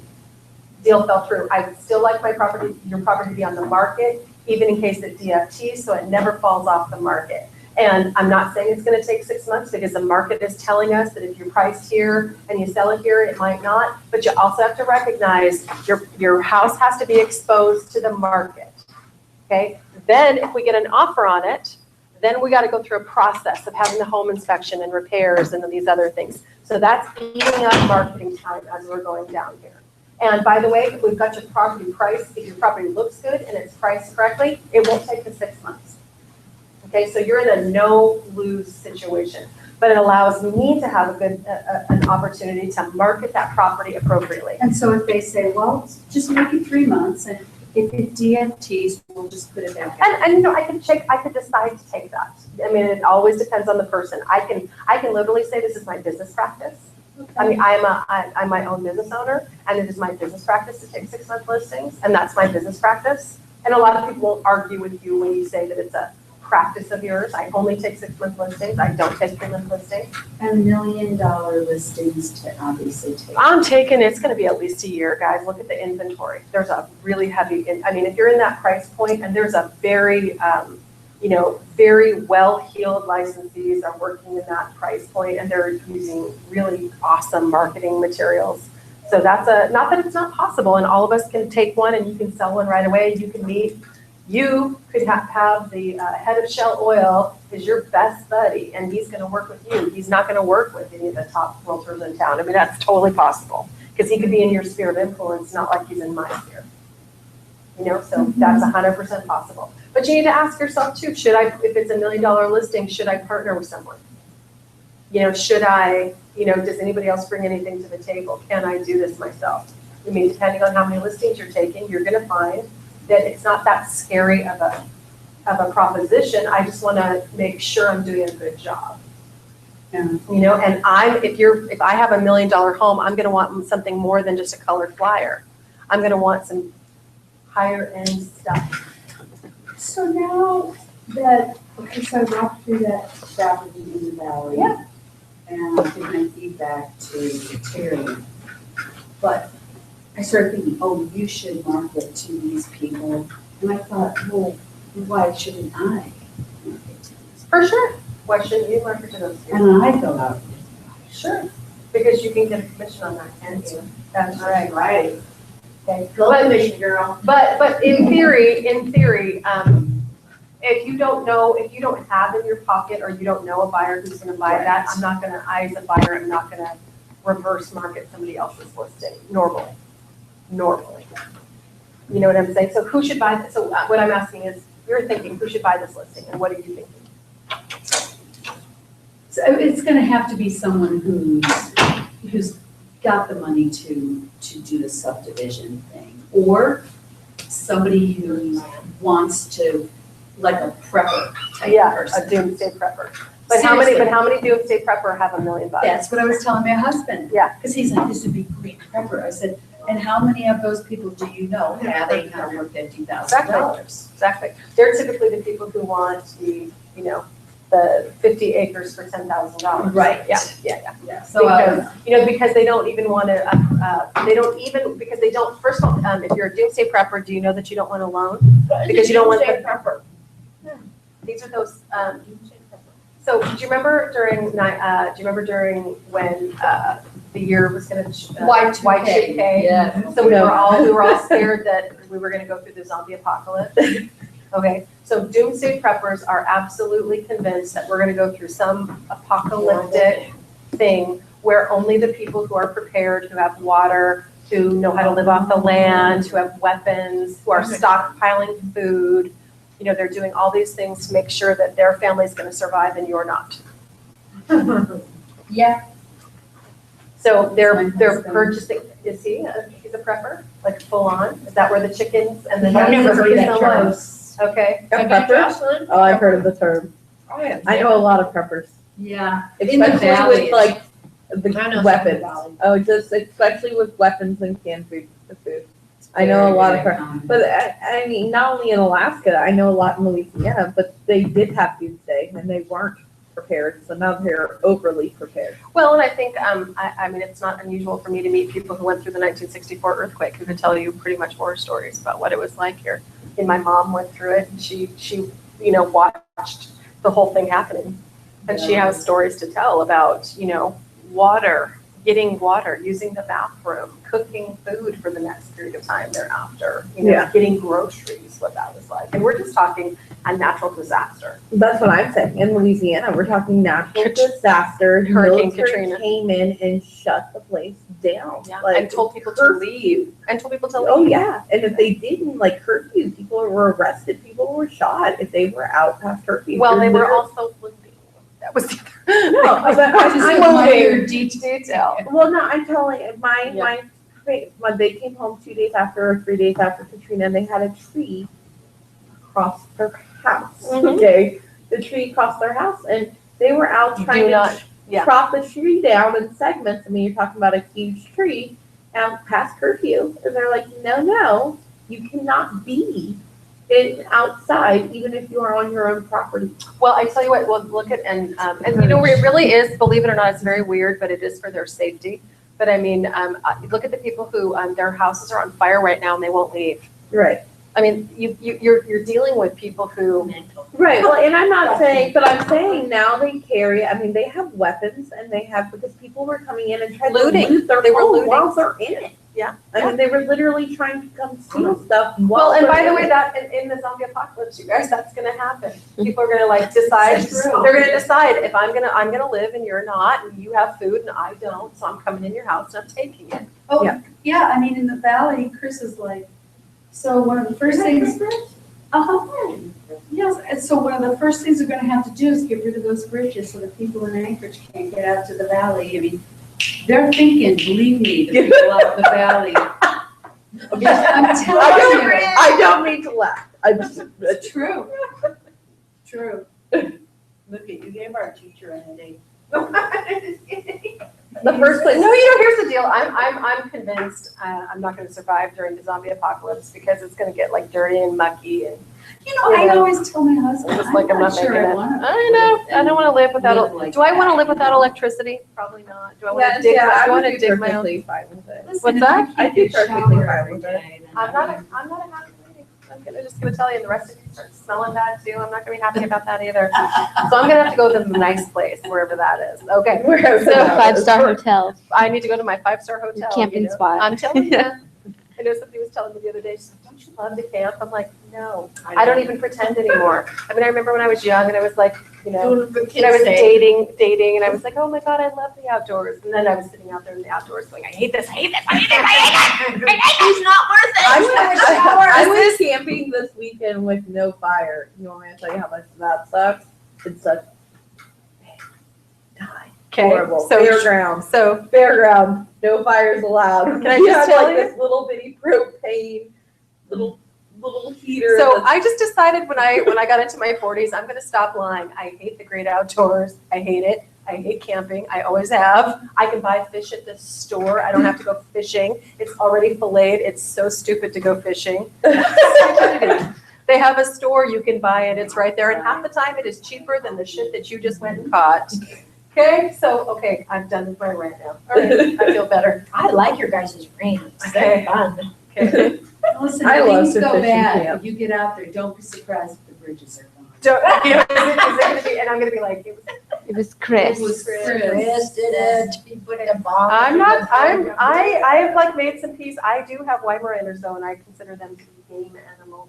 Like, you just look mighty tasty to me. Your what? To what? My dogs, I have It's 2 like dogs. things go They bad. look like they're half racks of cows right That's there. really. Yeah, things go I'll bad. put you on the grill Yeah. so fast. Yummy, yummy. Oh. I'd rather starve than my dog die. Well, when it comes to who's gonna eat, The you or the dog. dog, it's gonna be you. Okay. I told my friends that if we were ever on a plane crash together that you're gonna be my dinner. Oh, But did look at World War II. I- People burned their furniture for heat. I mean, when you get desperate, do we really need to talk about this? No. Okay. Okay. Anyway. Lori will be chasing you down. 'cause What, you that look delicious. subject? How did we get on that subject? Oh, we were on a plane and we were talking about a crash. And I said, well, you don't worry. If you get cold, I'll just heat you up. And I'll let you. Just throw you in the fire. I would be We're perfectly. just actually, we've decided that we're gonna be survivors. Right. Okay, my We're favorite show survivors. is Survivor. I watch that. Is it still on? It still is on. Wow. I love it. I like the psychological Oh. games people play. Yes. Oh, that just makes me so happy.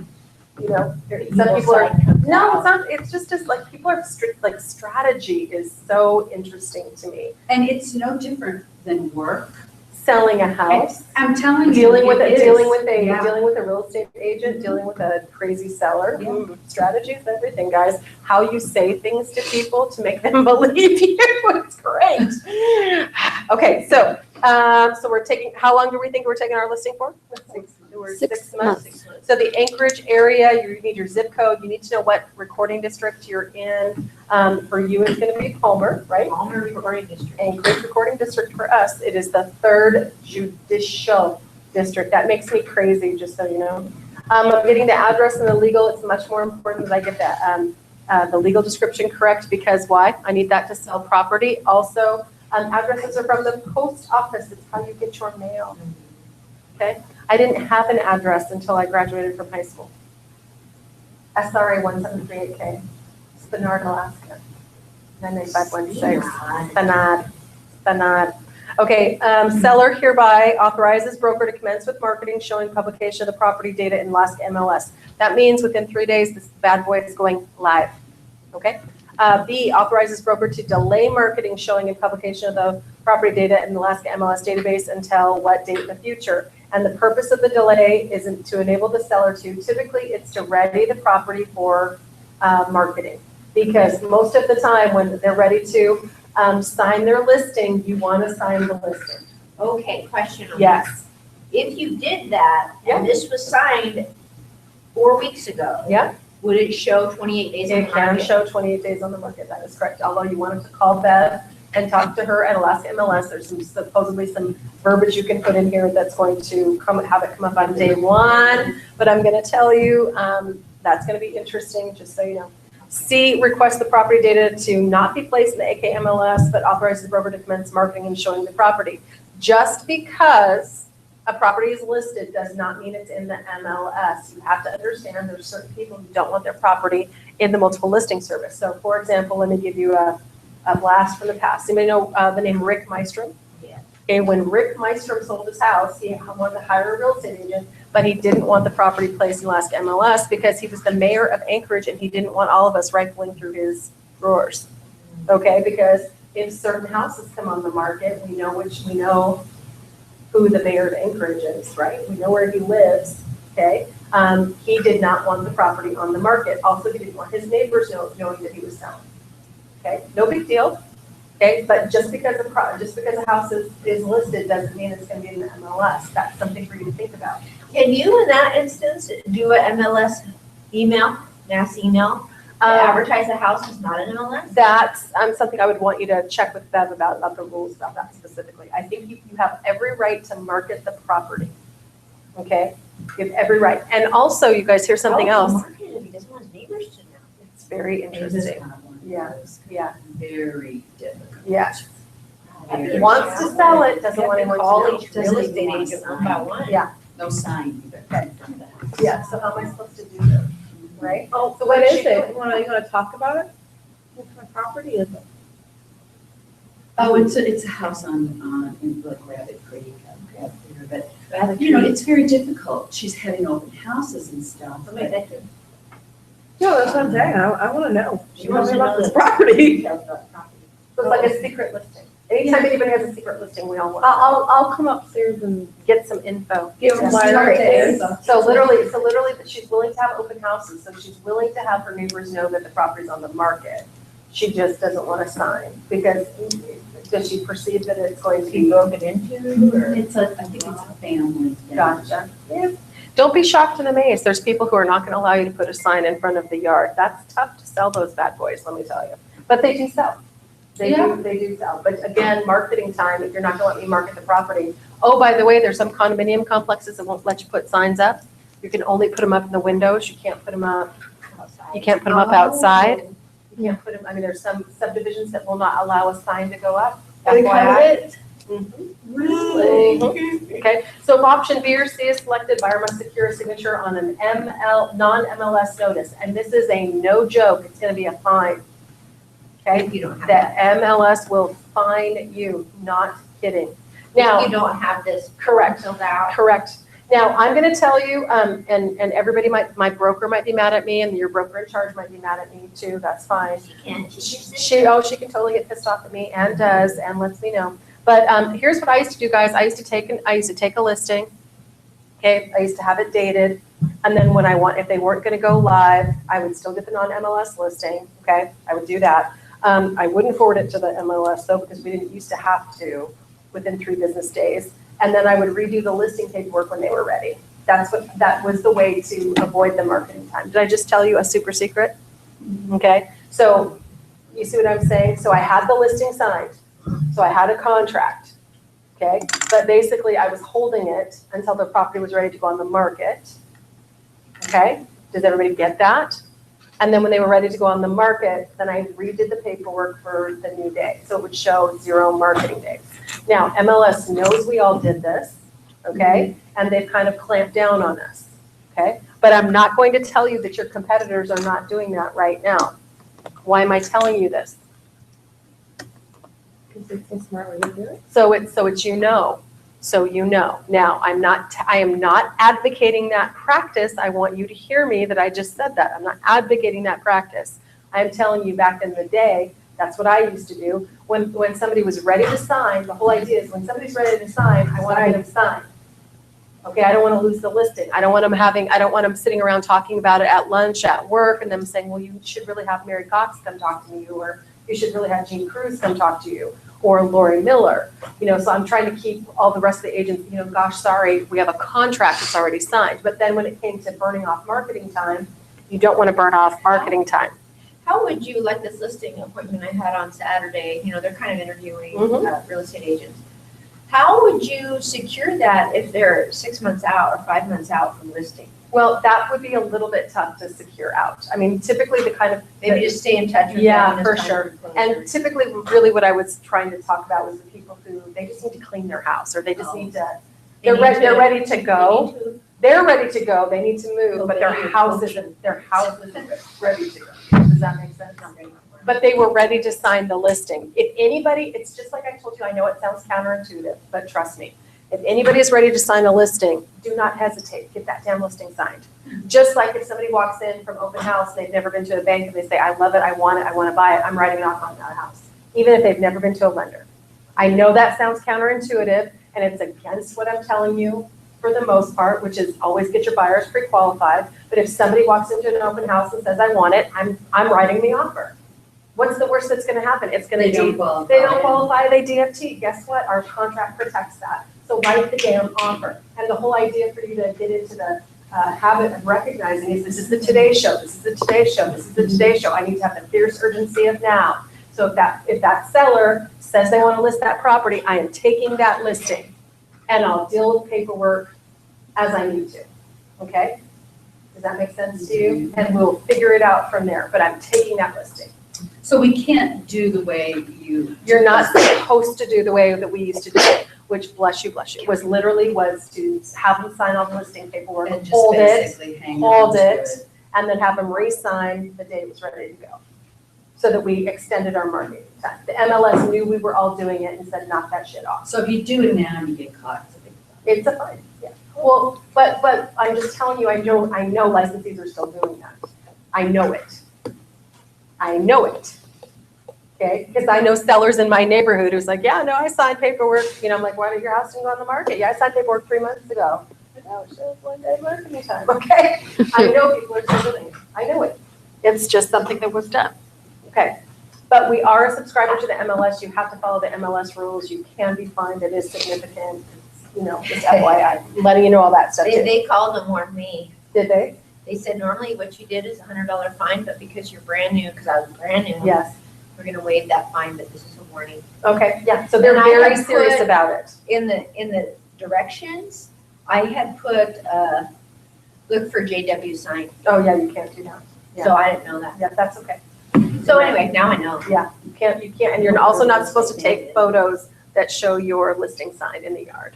Did y'all know this too? What do you I mean? didn't know that. Yeah, you're not supposed to take photos of the exterior of the house that show you, Jack White, and your name writer on the top. Really? Yeah, so none of our photos that we're posting in MLS are supposed to indicate a broker preference. Because of them being Well, segregated, not segregated, that's- syndicated to all the other websites. well, not so much that, is that it's just, it's kind of like using that photo to make the buyer call you versus letting them find a buyer's representative on the open market.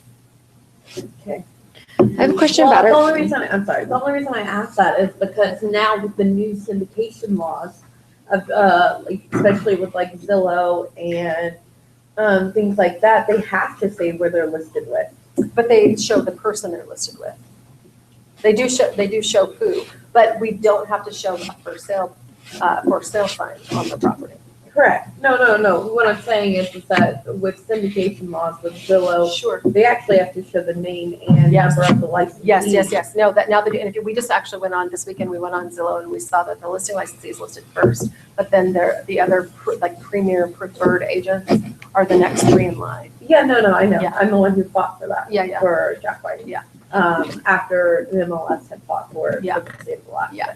But what I'm saying, it's different. It's you having, taking a photo of your property that has Jack White Real Estate exterior sign plus your name writer in the photo. So in theory, that somebody would call you and not use another licensee. Okay. That's what I'm talking about. Okay. So watch those. And typically, you're not doing that anyway. No. And if you do No. get that for sale by owner sign, if you do get that for sale sign in the photo, Crop it out. it's a boo-boo, not a, because you have to be, think about how far back you have to be Right. in order to get it. And then in order to get it at an angle that'll show your name right. Yeah. Okay, so licensing relationships, again, you guys, we only represent the seller unless the seller has executed the waiver of right. This is the opportunity for you to have that conversation. What's the conversation I'm talking about? If I have a buyer client that wants to see your listing, I would like the opportunity to show this property. Because one of the things I always say is, so you're hiring me to sell your property, right? Oh, yeah, I'm hiring you to sell it. Okay, well, I might have a buyer client who might be interested in seeing this property, and I'd like the opportunity to bring you an offer. Okay, which would mean that our relationship would change, and I could only offer specific assistance to you both, okay? Are you getting that? And I have to have the waiver of right to be represented signed, okay? So that's the licensing relationship. They can, and what if they say no? It's okay if they say no. What can you do? If you get put in that spot, you can go revisit it with the seller and say, remember I told you, remember we had the conversation, you weren't comfortable with it at that moment. I need to let you know that I have a buyer, a legit buyer client who wants to see your listing, and I can't show it to them. They'll because sign. They'll sign right there. See? Okay. So terms, this is where we write out the dollar amount for the listing. So if it's $300,000, you need to write it like a check. And oh, by the way, the printed amount is more important than the numbers you write. The printed amount is more important because that's contractually. Now, the reason why we have numbers is because there are people out there, you might be one of them, I used to be one of them. I don't read numbers and write numbers. There's a disconnect in my brain. I've had to over years make myself do it. It's like learning to write a check. People have a really hard time sometimes writing checks, which is why a lot of people won't do it. It's because they don't understand $3,000, 3,000 and no -100 equals 3,000, 3,000.00. Okay, there's a separation, okay? Because either people see numbers or read numbers. A lot of people don't do both, okay? But we put both on here. It is more important than number you write, okay? It's more important, okay? So we're gonna talk to them about title insurance and the fact that there's gonna be certain things that are gonna be, certain expenses are going to be prorated. Typically, you guys, what expenses are gonna be prorated? You need to be able to tell a seller this. And there's typically stuff that I don't figure out on my net sheet. Taxes, yep. Anything else? Interest. Interest is going to be prorated, correct? And again, I don't figure that out. HOA dues? Could be condo dues, okay? Those type of things are going to be prorated. There can be some other additional prorate, rents, insurance, fuel could be, that one's tough. So compensation to broker, this is where you actually, and the authorization and exclusive right to sell was revised so that you now have to tell the seller what the co-broke that you are offering the other side is. And it's the broker and the seller that come up with the commission. It correct? is Like- you and the seller who come up with what the commission is. Our broker sets the commission rate. Okay, so for the test question. Yes, the broker sets the commission rate. Okay. Okay, but yes, you and the seller, in actuality, you and the seller are deciding what the commission rate is. Okay. And they're trying to negotiate down, and you're trying to hold firm at our commission rate. But then in addition, on our document, you have to say what the split is, Mm-hmm. okay? So there was a lot of times it used to say just 6%, but licensees were giving themselves 3.5 and giving the selling side 2.5. Now you have to actually tell the seller what percentage you will be offering the selling side. Okay. Okay? And if you're gonna take a commissionectomy, guess what we all think? If you're too weak to take a full commission, then you ought to take the hit, not me. Means you ought to offer the selling side the full commission, 3%, and you take 2, because you're the wussy who couldn't negotiate. Okay, not me. But what you're saying though is Gabe is the one that says 6%. That's correct. No more. You can take more. You're always allowed to take more, But not lower. but not lower. Oh, Does that okay, make I sense? see. So if I wanted, if I, 6% or more, yeah, and then the split is what's. yes. Okay. The split, and we want to see a fair split. Okay, typically we want to see a fair split. Now, maybe there's a legitimate reason why there's not a fair split, guys. Can I tell you when there might not be a fair split? Let's say there's 2 licensees, 2 selling side licensees. Sometimes they're going to take 3.5 and offer the other side 2.5. I heard a conversation yesterday in one of our meetings about a land lister, an individual that listed land, felt like he worked really hard, put a lot of money into the listing. So he was actually keeping 7% And giving offering the other 3. one 3. Yeah. Anyway, it was kind of a hot topic. I'm sure it was, because just imagine how upset somebody is to find out that that somebody else got 7%. But just imagine how hard it is to sell land in certain areas. Sometimes you gotta put There money in the there are market. licensees here that will refuse to work with other realtors that they know had given them a lesser percent. So FYI, know that that affects people. Know that that affects, and I don't care what anybody says, we're all business owners, right? If you have an opportunity to go show 6 listings that would give you 3% and another listing that'll show you 2.5%, you're probably going to show the first listing first. Yes, you'll still, and then there are some people who don't care. There really are some people who just don't care. You're just so happy to have a buyer that you'll show them anything that's available. There are people just like that. There are people who absolutely will get a buyer's representation agreement, and they'll make that buyer make them whole to the 3%. You also have that as an opportunity that you can have that conversation. And then every different way in between. I'm just gonna tell you, all of us have all of the same risk. Our licenses are at risk every single transaction. You can do something that's considered an error or an omission, okay? And you can be held liable for that. So you really want to think about where you want your price points to be. It's pretty important. Your copay on your errors and omissions insurance is $10,000 unless you have a home warranty, a MLS purchase and sale agreement, a seller that has filled out a disclosure statement, and a home inspection. So I know you're probably And trying then to. it's 5, right? About $5,000. Yeah. And the waiver does not count if the No, it seller's does disclosure. not. So let me ask you, let me give you a scenario, and I'm just trying to understand it. Okay, so I work in Anchorage, but I have a couple, I have a buyer that is looking out in the valley. Sure. And I just don't want to drive to the valley. Yeah. So I keep calling Lori, and I said, will you show these houses? Yeah. What's in it for her? Typically, you're taking a referral fee and she's getting the commission.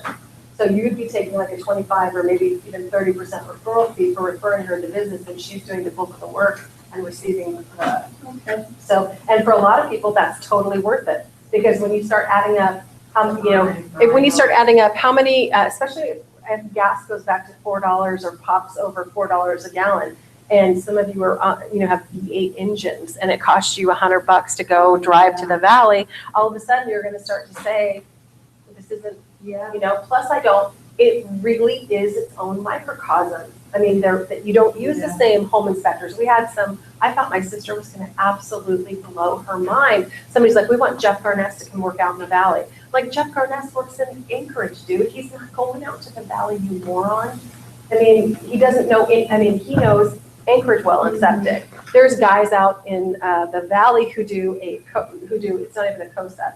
It's a certificate, but it's like they do there's a 3-fer that you guys do, well, septic, and an as-built survey. And it's like $2,000 versus the other fees that they cost in the muni. So, I mean, it was ridiculous, the onus that this lady was putting on purchasing this property in the valley, or asking for Anchorage home inspectors that don't serve the Matsu Valley. You know, so you just look like a complete maroon from start to finish because you're not following the standards of that market area. And there's a lot of times I always have to say, you might have to defer, you might have to go ask, because I don't know that market area. Because I don't want to live there. It's so far to drive. And then again, what's your holdover going to be? 60 to 90 days. See, I'm doing an equal, if I take a 6-month listing, I'm doing a 6-month holdover. It's just me. That's me. That's me. That's you, because your That's sister saw that C. on my listing agreement and she goes, we told you 60 days. I told her, wasn't it? It was not me.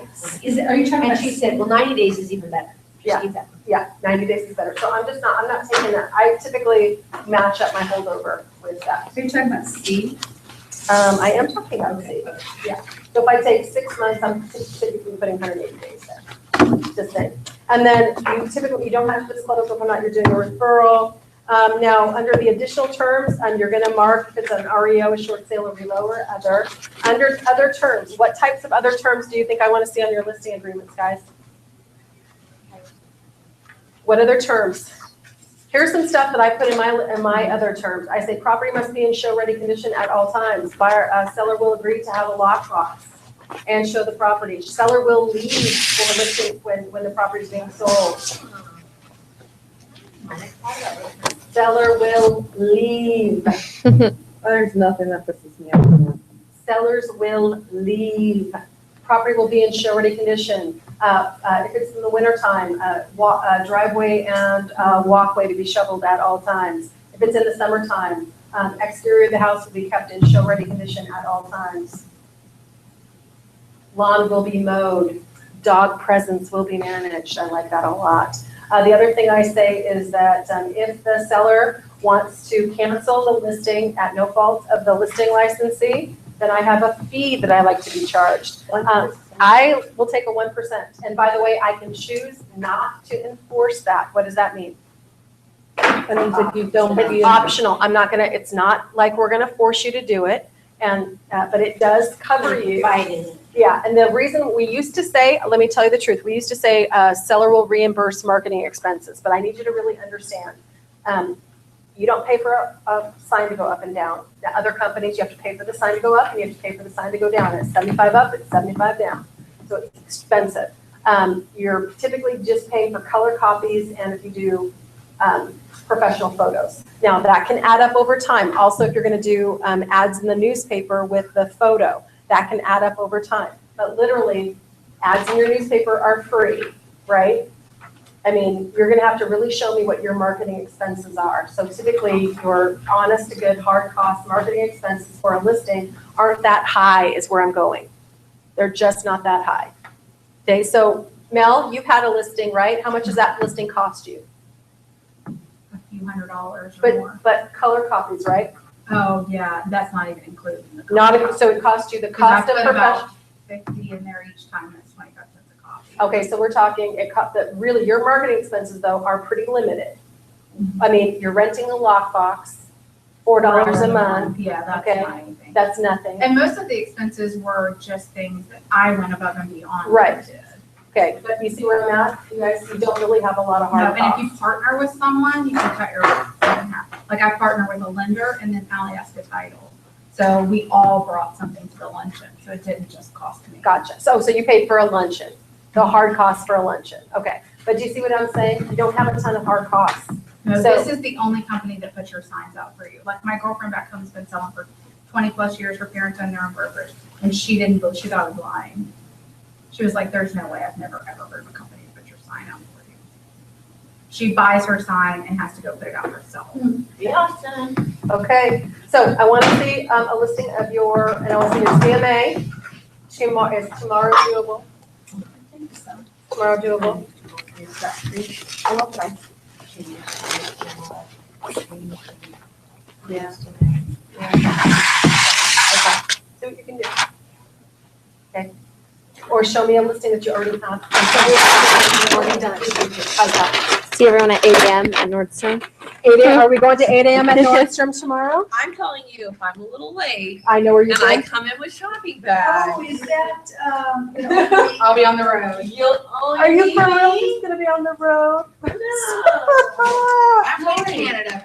did you want this? No, I've got. I Thank you. You're welcome.